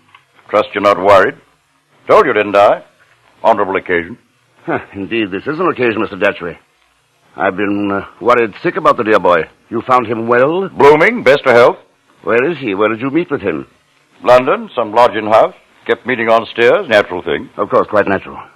Business took me to Cloisterham. Told Edwin. Made me promise a greeting. Here I am. Care to try the wine? Quite good. My apologies, Mr. Datchery. Certainly I would. Toast to Edwin? To Edwin. Perfect. Well, you're on my way now. Duty over. One moment, Mr. Datchery. I must write Edwin and tell him how happy you've made me. What's the dear boy's address? You haven't got it. He moved. Didn't say where. Then there's no more you can tell me about him, where he can be reached? Nothing. I see. Wondering if it's a tall tale, Mr. Jasper? No real greetings? No real Edwin? Surely that's a possibility, Mr. Datchery. Ordinarily, not now. Mementos. Wanted you to have them, to remember him. Duty's fully discharged. I'll be leaving. Good day, Mr. Jasper. Excellent wine.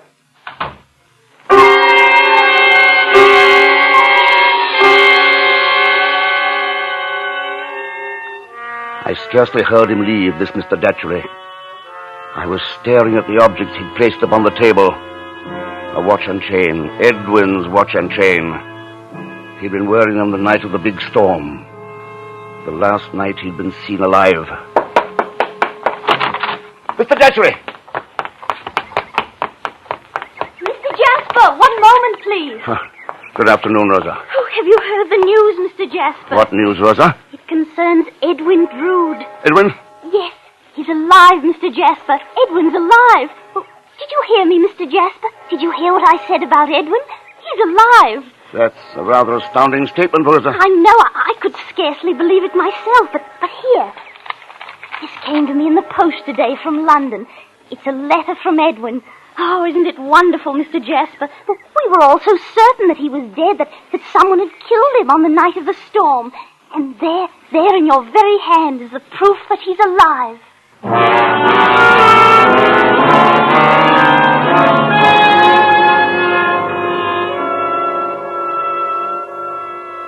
No greater horror can visit the mind of man than the certain knowledge that he has suddenly become mad.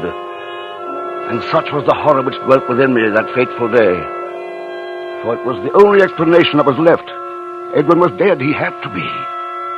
The memory or dream that had lived with me since Christmas morn was too clear, too sharply etched, for there to be any doubt. Edwin was dead. And yet, within a single afternoon, two people had brought me proof that Edwin was alive. Proof as clear, as sharply edged as that memory. A sane mind does not exist in a world of such paradox. I'd gone mad.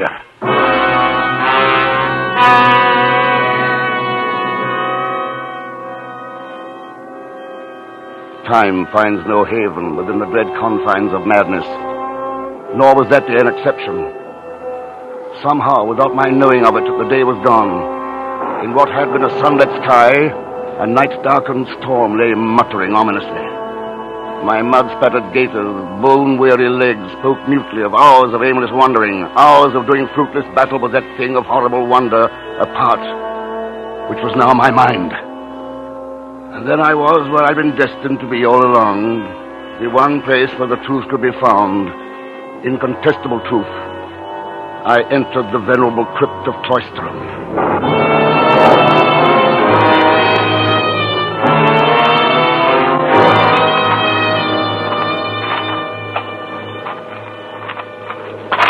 Flashes of lightning etched in weird relief the ruined habitations of the dead. Half-standing pillars of stone assumed the attitude of watchful guardians, grinning evilly from their sentry boxes of the night. And the broken wall toward which I made my way was an ancient catacomb, concealing within it the secret that only I knew was there. I climbed to its top and looked down upon the rubbish that almost filled the hollow space between its sides. A rusty spade lay nearby. I seized it and began to dig.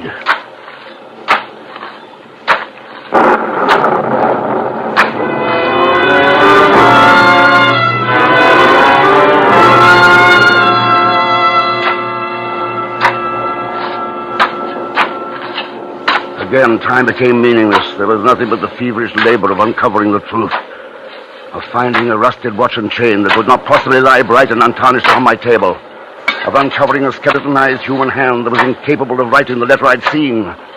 And then the labor, too, became meaningless. There was no watch, no chain, no hand. There was nothing in there but rubble. Looking for something, Mr. Jasper? Landis. I asked you if you were looking for something, Mr. Jasper. What are you doing here? You were ordered to stay away from Cloisterham. I came back, Mr. Jasper. Why? What are you doing here? Same thing that you are, seeking the truth. The truth about what?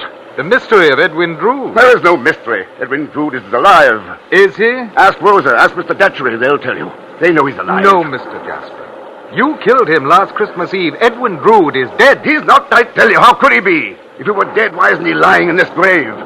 The grave in which The grave in which you buried him? No. There was no grave, only a dream. It was all a dream. What was the dream, Mr. Jasper? Everything. Following him back to the river, my hands around his throat, hiding his body here in this wall. It was all a dream. Can't you understand? I've been driven out of my mind by a dream. I didn't do it. But you did, Mr. Jasper. You're a fool, analyst. Look for yourself.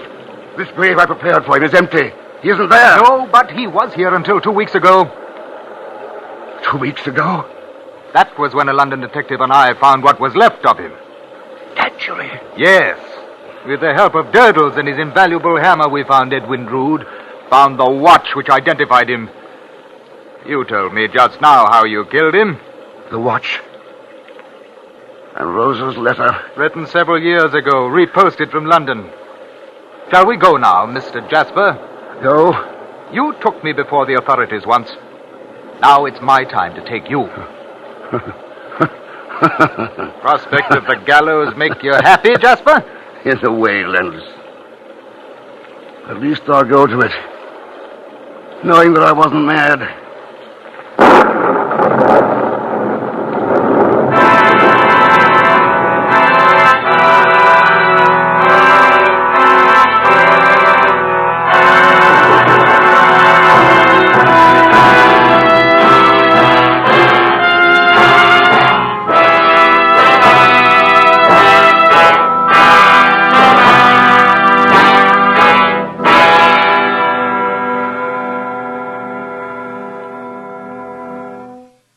Suspense. Presented by Autolite. Tonight's star, Mr. Herbert Marshall. This is Harlow Wilcox speaking for Autolite, world's largest independent manufacturer of automotive electrical equipment. Autolite is proud to serve the greatest names in the industry. That's why during the early months of this year, as we did a year ago, the Autolite family will join together in saluting the leading car manufacturers who install Autolite products as original equipment.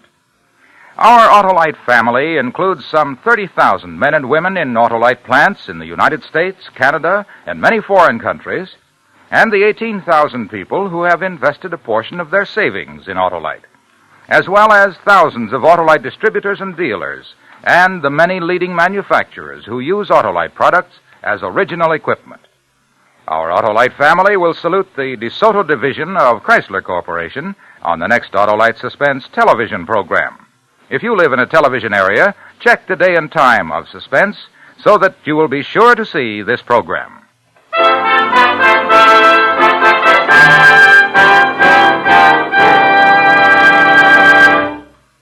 Next week, we recreate an historical puzzle as we attempt to locate a sunken treasure.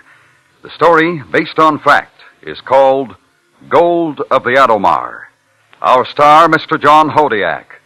That's next week on Suspense.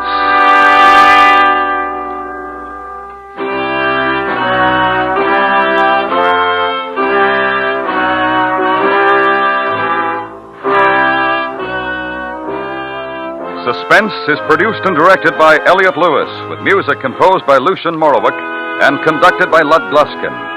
The Mystery of Edwin Drood was adapted from Charles Dickens' unfinished novel by Sidney Marshall. In tonight's story, Ben Wright was heard as Landless. Featured in the cast were Betty Harford, Joseph Kearns, Ramsey Hill, Charles Davis, and William John Stone. And remember, next week, Mr. John Hodiak in Gold of the Adomar.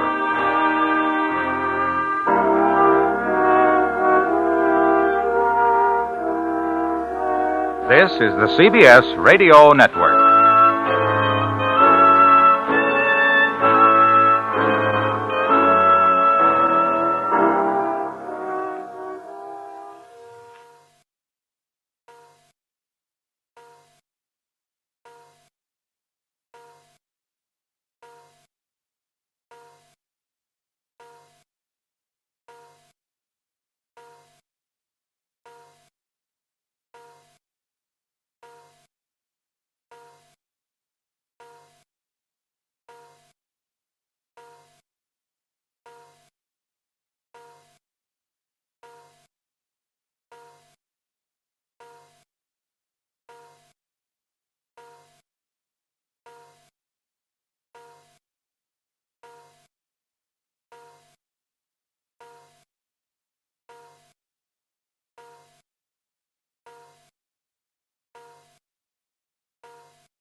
Autolite and its 98,000 dealers bring you Mr. John Hodiak in tonight's presentation of Suspense.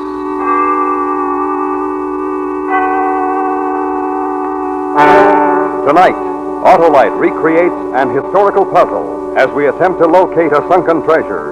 The story, based on fact, is called Gold of the Adomar. Our star, Mr. John Hodiak.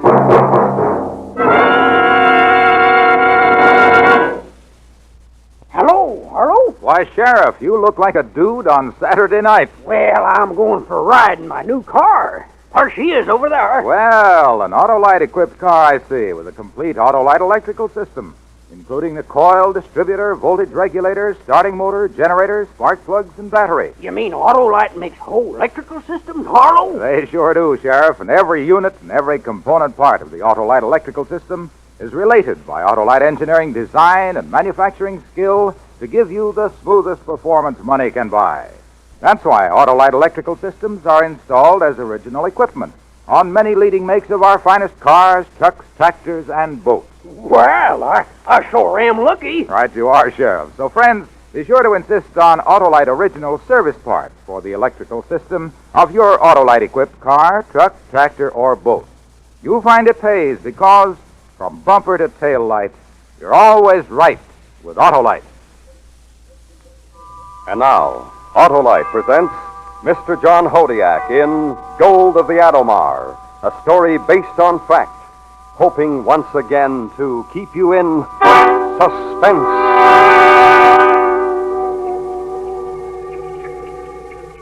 You don't hear the splash when you're lowered over the side on a diving stage. Draped in 200 pounds of lead, copper, and rubberized canvas, the main concern at the moment is the precarious balance between the inlet and exhaust air valves. Then you step off the diving stage, hang by your lifelines, and begin the long, slow drop to the frigid blackness of the bottom of the sea. As many times as I've done this, I've never felt free from the paralyzing fear of the deep. The ocean seems to take on a malignant personality. But this time the stakes are high. I'm dropping down to a barnacled hulk that has in its strong room $3 million in gold. And as the light from the surface slowly fades, I relax and think about the beginning of my lust for gold.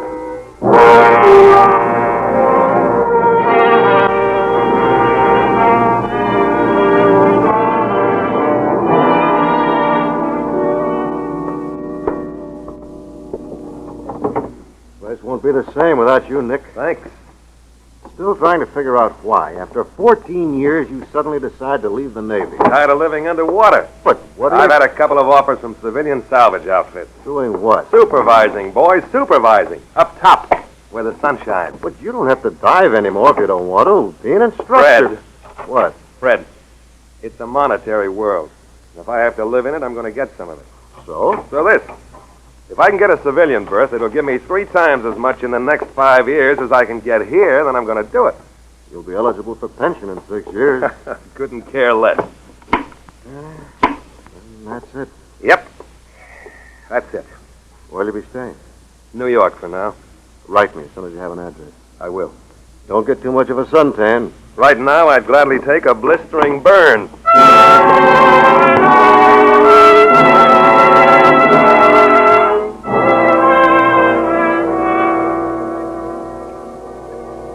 Sunburn.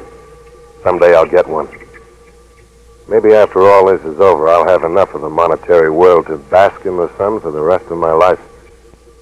Right now, though, I'm cold. I have to swallow over and over again to clear my ears. This wasn't what I had in mind when I left the service. That is, I didn't have it in mind until Carl Foster talked to me.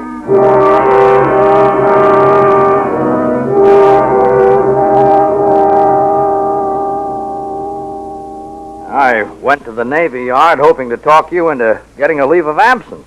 But now that you've left the service... How'd you find me here in New York? I spoke to Fred James, your ex-roommate. Oh. Why me? The country's full of competent divers. Perhaps. But I want one who's more than just competent. What's the job? Then you'll take it? Depends. On what? Equipment. Most of all, money. Well, I've got the equipment. And the money? How about 1/5 of $3 million?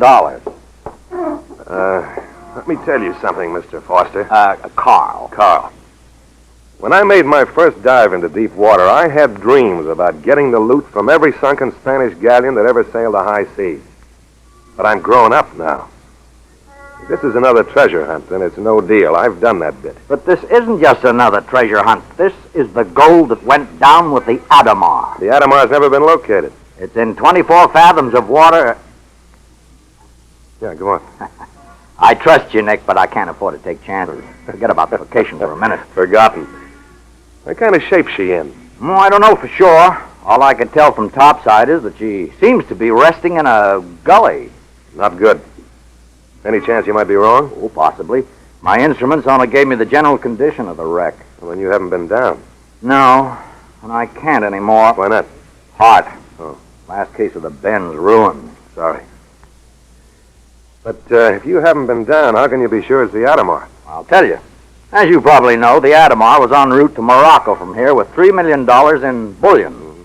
The rest of the cargo had a secret loading manifest. 1910, wasn't it? 1911. Hmm. She was last heard from 26 miles southeast of Nantucket Lightship. Then disappeared. Right. They've looked for her for 42 years. Well, then how can you be sure it's the Adomar you've located? A little over 20 miles southeast of the Lightship, I found a wreck. Now, I've checked records till I'm blind, and there's no known wreck of that size reported within 15 miles. That's kind of flimsy proof. I got a deal for you. Go ahead. Make one dive for me. If it is the Adomar, we continue with our prearranged deal. If not, I'll pay you $500 for the dive. The deal. How soon can you get your equipment together? We're ready to sail right now. You were pretty sure of yourself, weren't you? To answer that, I'll deliver a message from your roommate, Fred. What's that? He told me to tell you it's a monetary world.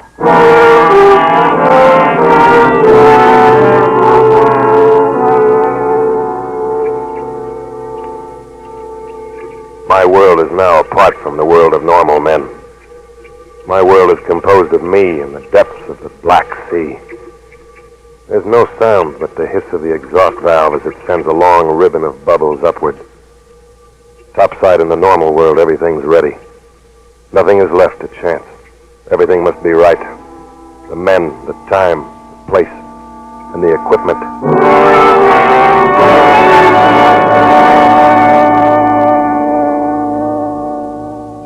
Name it, and you've got it. The ship's rigged to tackle anything. You weren't kidding when you said you were ready to go. No, I wasn't. Shall we? Anchor's away. Mr. Gordon. Aye, sir. Hoist anchor. We're on our way. Aye, sir. Let's go to my cabin. Good idea. I want everything right when I go over the side.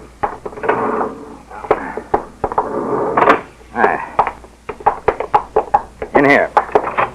Thanks. Your gear stowed away? All secured. Fine, fine. Now, here's the layout of the Adomar.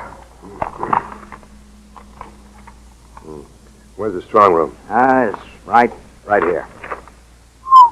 3 decks down. I thought you'd feel that way. Well, it's not a problem, really. In a flexible rig at 24 fathoms, I can go right down the stairs from the superstructure to that room, then torch my way in. If the hull is upright. You think it isn't? I can't be sure. Instruments registered smooth surface fore and aft. I think she's on her side in the gully. There weren't any survivors, were there? No. On the night she sank, a CQD was picked up, but before recognition was given, it was gone. Maybe we'll find out how she went down. Maybe. But remember, we only have a week. Anyway, if she's on her side, here's what we have to do. Wait a minute. You said you only had a week. Why only a week? Well, before I located this, I'd already contracted to go to South America for 5 years to do a series of salvage jobs. I don't want to take the chance of somebody else finding the Adomar while I'm gone. Well, isn't the bullion worth more than the contract? Well, it is, if it's there.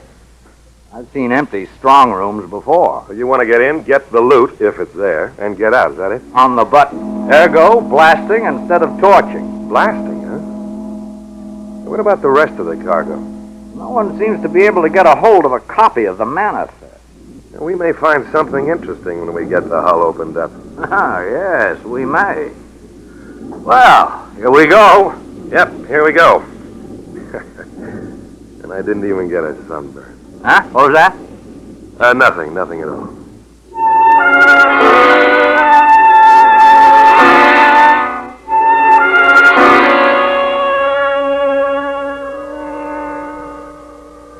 I no longer look upward. The land of my world is about to come to me from beneath. I turn my lamp on again and flash it downward. And there, seeming to rise up from the dark of nothing, is a ship. And I'm no longer alone. Here is something from my other world. Here is something which was touched by men who felt the warmth of sunlight. Here at my feet could be the wreck of the Adomar. On the bottom, bullseye. I'm on the hull. How do you feel? Fine. Now, Nick, tell me everything you see and what you're doing. Right. I think I'm pretty close to amidships. You were right. She's on her side. Uh-huh. Now, remember, you've only got an hour. I'm going to check the boat's deck for a nameplate. Okay, but be careful. Yeah. Topside. Here? You won't have to pay me for the dive. It's the Adomar? That's what it says here. Oh, start counting your money. I've spent it already. Hey, what's the layout, huh? From where I am, the beam of my lamp just barely reaches to the sides of the gully you mentioned. They're about 20 feet higher than the hull as it lies now. What kind of bottom do you have? Can't say for sure. But it doesn't look like sand. Probably mud. Watch your footing. Okay. Going over to... What's the matter up there? Little chop sprung up. We're pitching a bit. Give me more line. Oh, on its way. I'm near a side entry port. Can't make out the number. Let me check. You're on the starboard side, you say. That should make it the one next to the purser's office. Where's the strong room from where I am? About 20 feet aft of you. I'll check.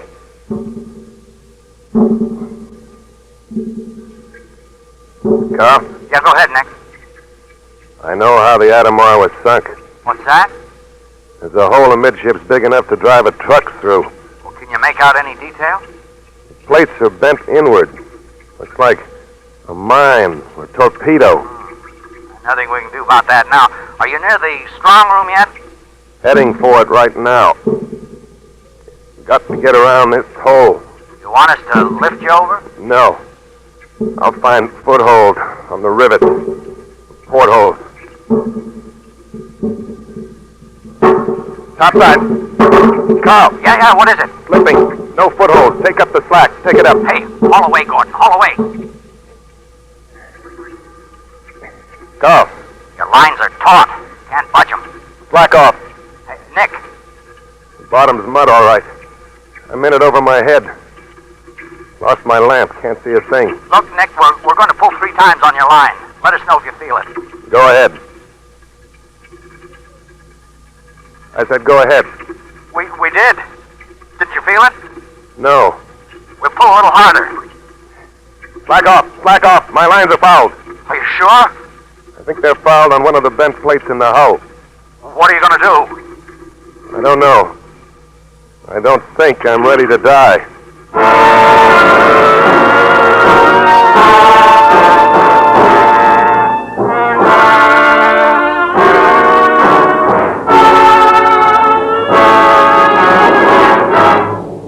Autolite is bringing you Mr. John Hodiak with Joseph Kearns in Gold of the Adomar, tonight's presentation in radio's outstanding theater of thrills, Suspense.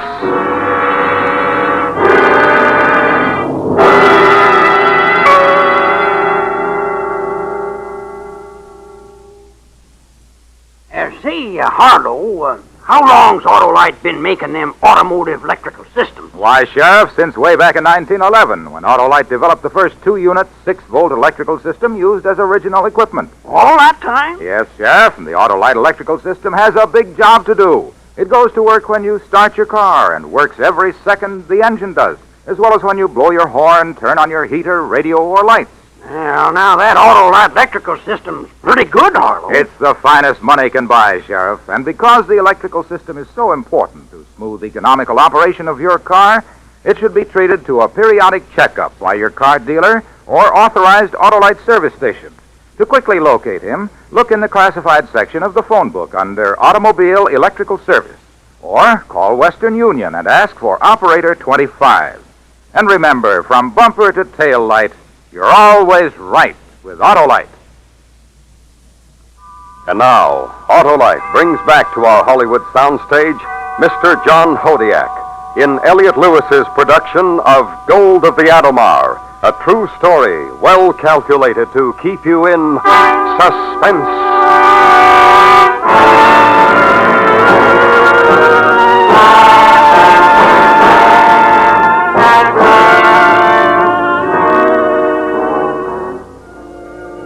There isn't much use in struggling. The 200 pounds of my diving rig pull me deeper into mud which is already over my head. But the dark is the worst. It's the dark that terrifies me.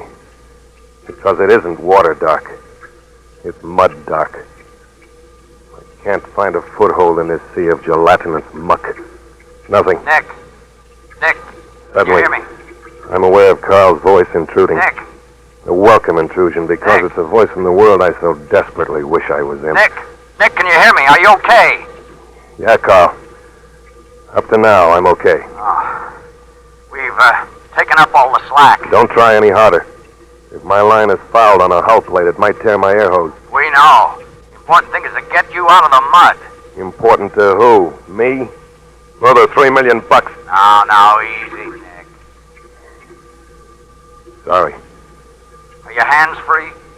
No. My left hand is pressed against my side. My right's across my chest. Can you move your legs? Not much. Even if I could, it wouldn't do any good. No solid footing here. Nick, Yeah. want me to come down and get you? Want to die? We gotta do something. I know. Topside. All right here, Nick. Gonna try something. My right hand's near enough to my inlet valve to turn it full on. No, your balloon. Right. Maybe I'll get enough buoyancy to drag myself out of this muck. If you pop through too fast, you'll surface. Or you'll be dead before we can get to you. I think I can get into the inlet valve fast enough to cut my air down and let it bleed out slowly so I can stay down. Then I'll get my lines free and you can haul me up. Ready the decompression chamber just in case I miss. No. It's too risky. Don't do it. Got a better idea? No. Then we'll do it my way. I'm no hero, but it's the only way out of the mud. Ballooning my rig could kill me. If I don't shut off my air in time, I'll shoot up to the surface.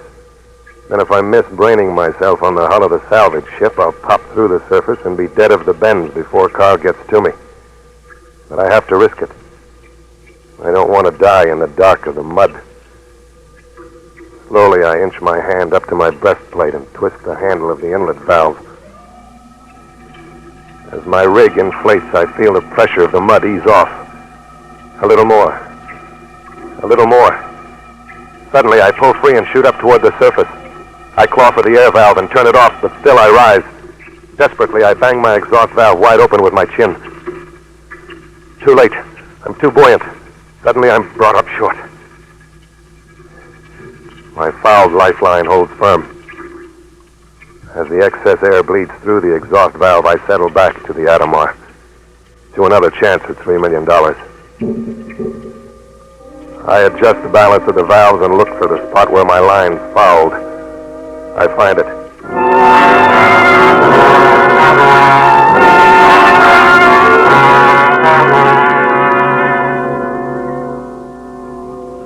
Here, have some more coffee. Thanks. Oh, man, that air smells good. Well, I guess that's that. What do you mean, that's that? Well, you're not going down there anymore, are you? Of course I am. I'm a diver, not a tourist. That was a pretty rough go down there. Yes, it was. But there's also $3 million down there. I'm not going to let a little mud bother me. Funny. What's funny? You calling it only a little mud. Yeah, I guess so.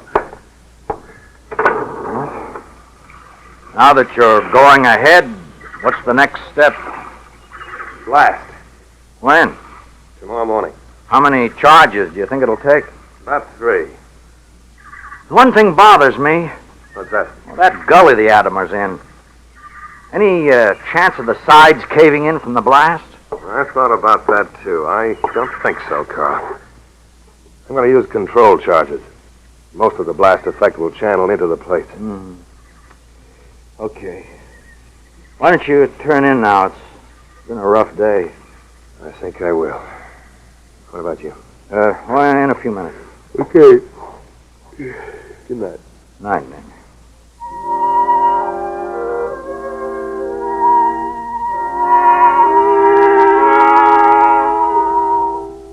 I had nightmares.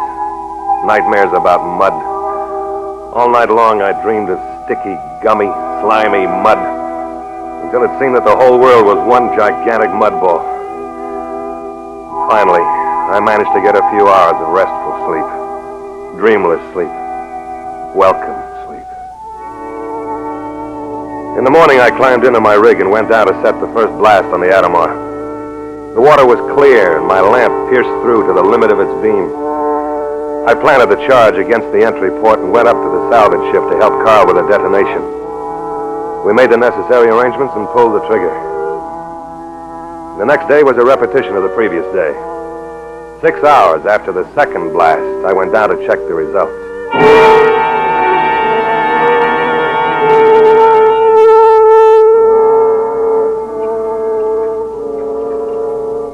How'd we do? Knocked off a little more than I expected. The cargo hold is exposed. Looks like there was only one bulkhead between it and the strong room. I'm going to check it. Okay, but don't take any chances. Relax. That gold is as good as aboard right now. Topside. Yeah, go ahead. I know why the cargo manifest was secret.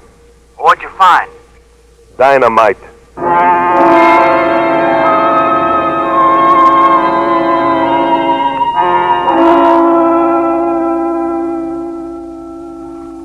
Why didn't the Adomar blow up when she was hit? And the hole in her hull is aft the munitions hold. Any one of a dozen things could have diverted the shock. Oh, but a main hold full of munitions and dynamite. It's no surprise to me. A cargo hold full of munitions isn't a surprise? Under ordinary conditions, yes, but under the conditions surrounding the voyage of the Adomar, no. All right, I'll bite. What were the conditions? Well, first we know that she sailed in 1911, July 2nd. Well, what's that? I'm coming to that. On July 1st, a German warship, the Panther, sailed into the harbor of Agadir port of Morocco. I think I'm beginning to get the story. This was the incident that almost caused a war between France and Germany. On the button. Well, then the reason the Adomar was on its way to Morocco was to deliver the essentials of war, money and munitions. That's the way I got it figured. Well, now the secret manifest begins to make sense. Doesn't it, though? What do we do now? That's your job. One more blast. Are you nuts? The next blast might set off all the munitions. No, it wouldn't, Nick. That stuff's been underwater for over 40 years. Why, there wouldn't be one chance in a million of that happening. It happened once before. When? 1930, the Artilio in the harbor of Quiberona. Oh, yeah, but the TNT in the hold of that wreck had only been underwater 13 years. 1333 makes no difference. But there is a difference. That other stuff was only in 10 fathoms. It's 24 fathoms here. There's enough pressure down there to squash every shell, let alone seep into every crack.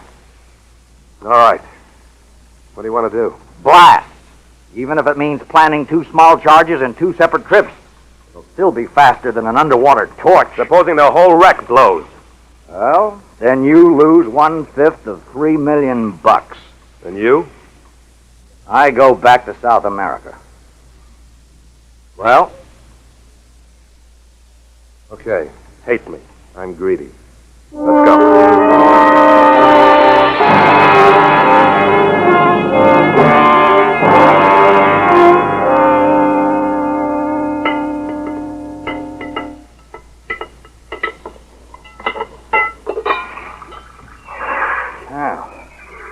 You all set? All set. I set the explosive fore and aft. Good. One thing. Yeah, what? How much electrical cable you got? Oh, a couple of thousand feet wide. Let's use it. We've got the buoy for a marker. Let's ease off as far as we can from the wreck, just in case the cargo goes. Nothing's going to happen. I said let's move off. This is my ship, and I give the orders. We stay. Aye, aye, sir. Gordon, Aye, make ready to blast. Ready. Let her go. Here she goes.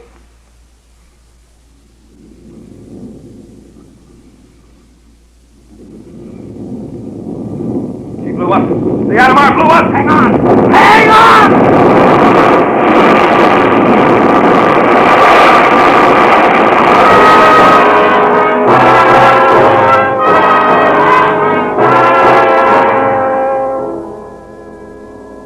We didn't sink, but we might as well have. The salvage ship sprung every seam in her hull. Most of the gear was washed overboard as great gobs of mud spewed from the bottom rose into the air and splashed against us. Wasn't hard to imagine what happened on the bottom. The gully that cradled the Adomar collapsed. The sides rolled down on the wreck, burying it under 20 feet of silt. What happened to the $3 million is anybody's guess. Probably salted through all the muck 24 fathoms down. We managed to make it to dry dock for repairs. I never saw Carl again after that. Me? But if you want me, you'll have to write to Chief Petty Officer Larkin, attached to Undersea Training, New London, Connecticut. I'm eating 3 good meals a day, getting plenty of sunshine, and building up pension time. I think I'm content. As far as I'm concerned, you can have your monetary world.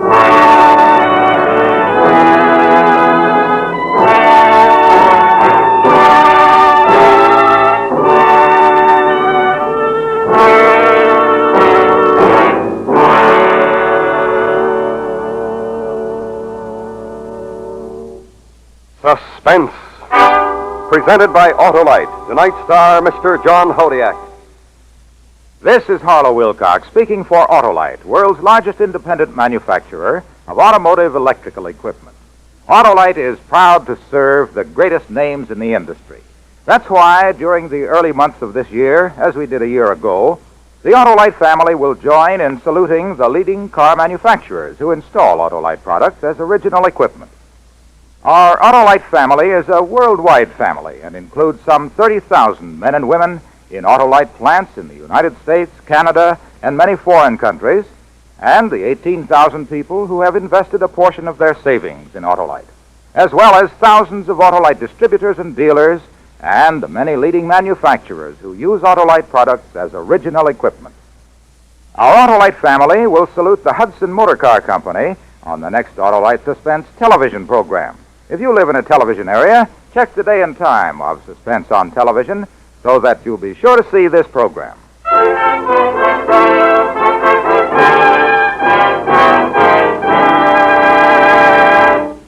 Next week, a true story with only names and places changed. A classic report on a famous bank robbery and murder in the Old West. It's called The Spencer Brothers. Our star, Mr. Richard Widmark. That's next week on Suspense.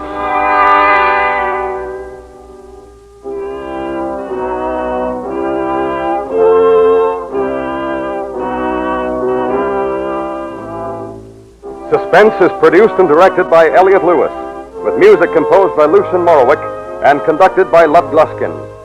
Gold of the Adomar was written for Suspense by Ross Murray. In tonight's story, Joseph Kearns was heard as Carl, Clayton Post as Fred, and Charles Calvert as Gordon. John Hodiak is soon to be seen in Conquest of Cochise, a Columbia picture. And remember, next week, Mr. Richard Widmark in The Spencer Brothers.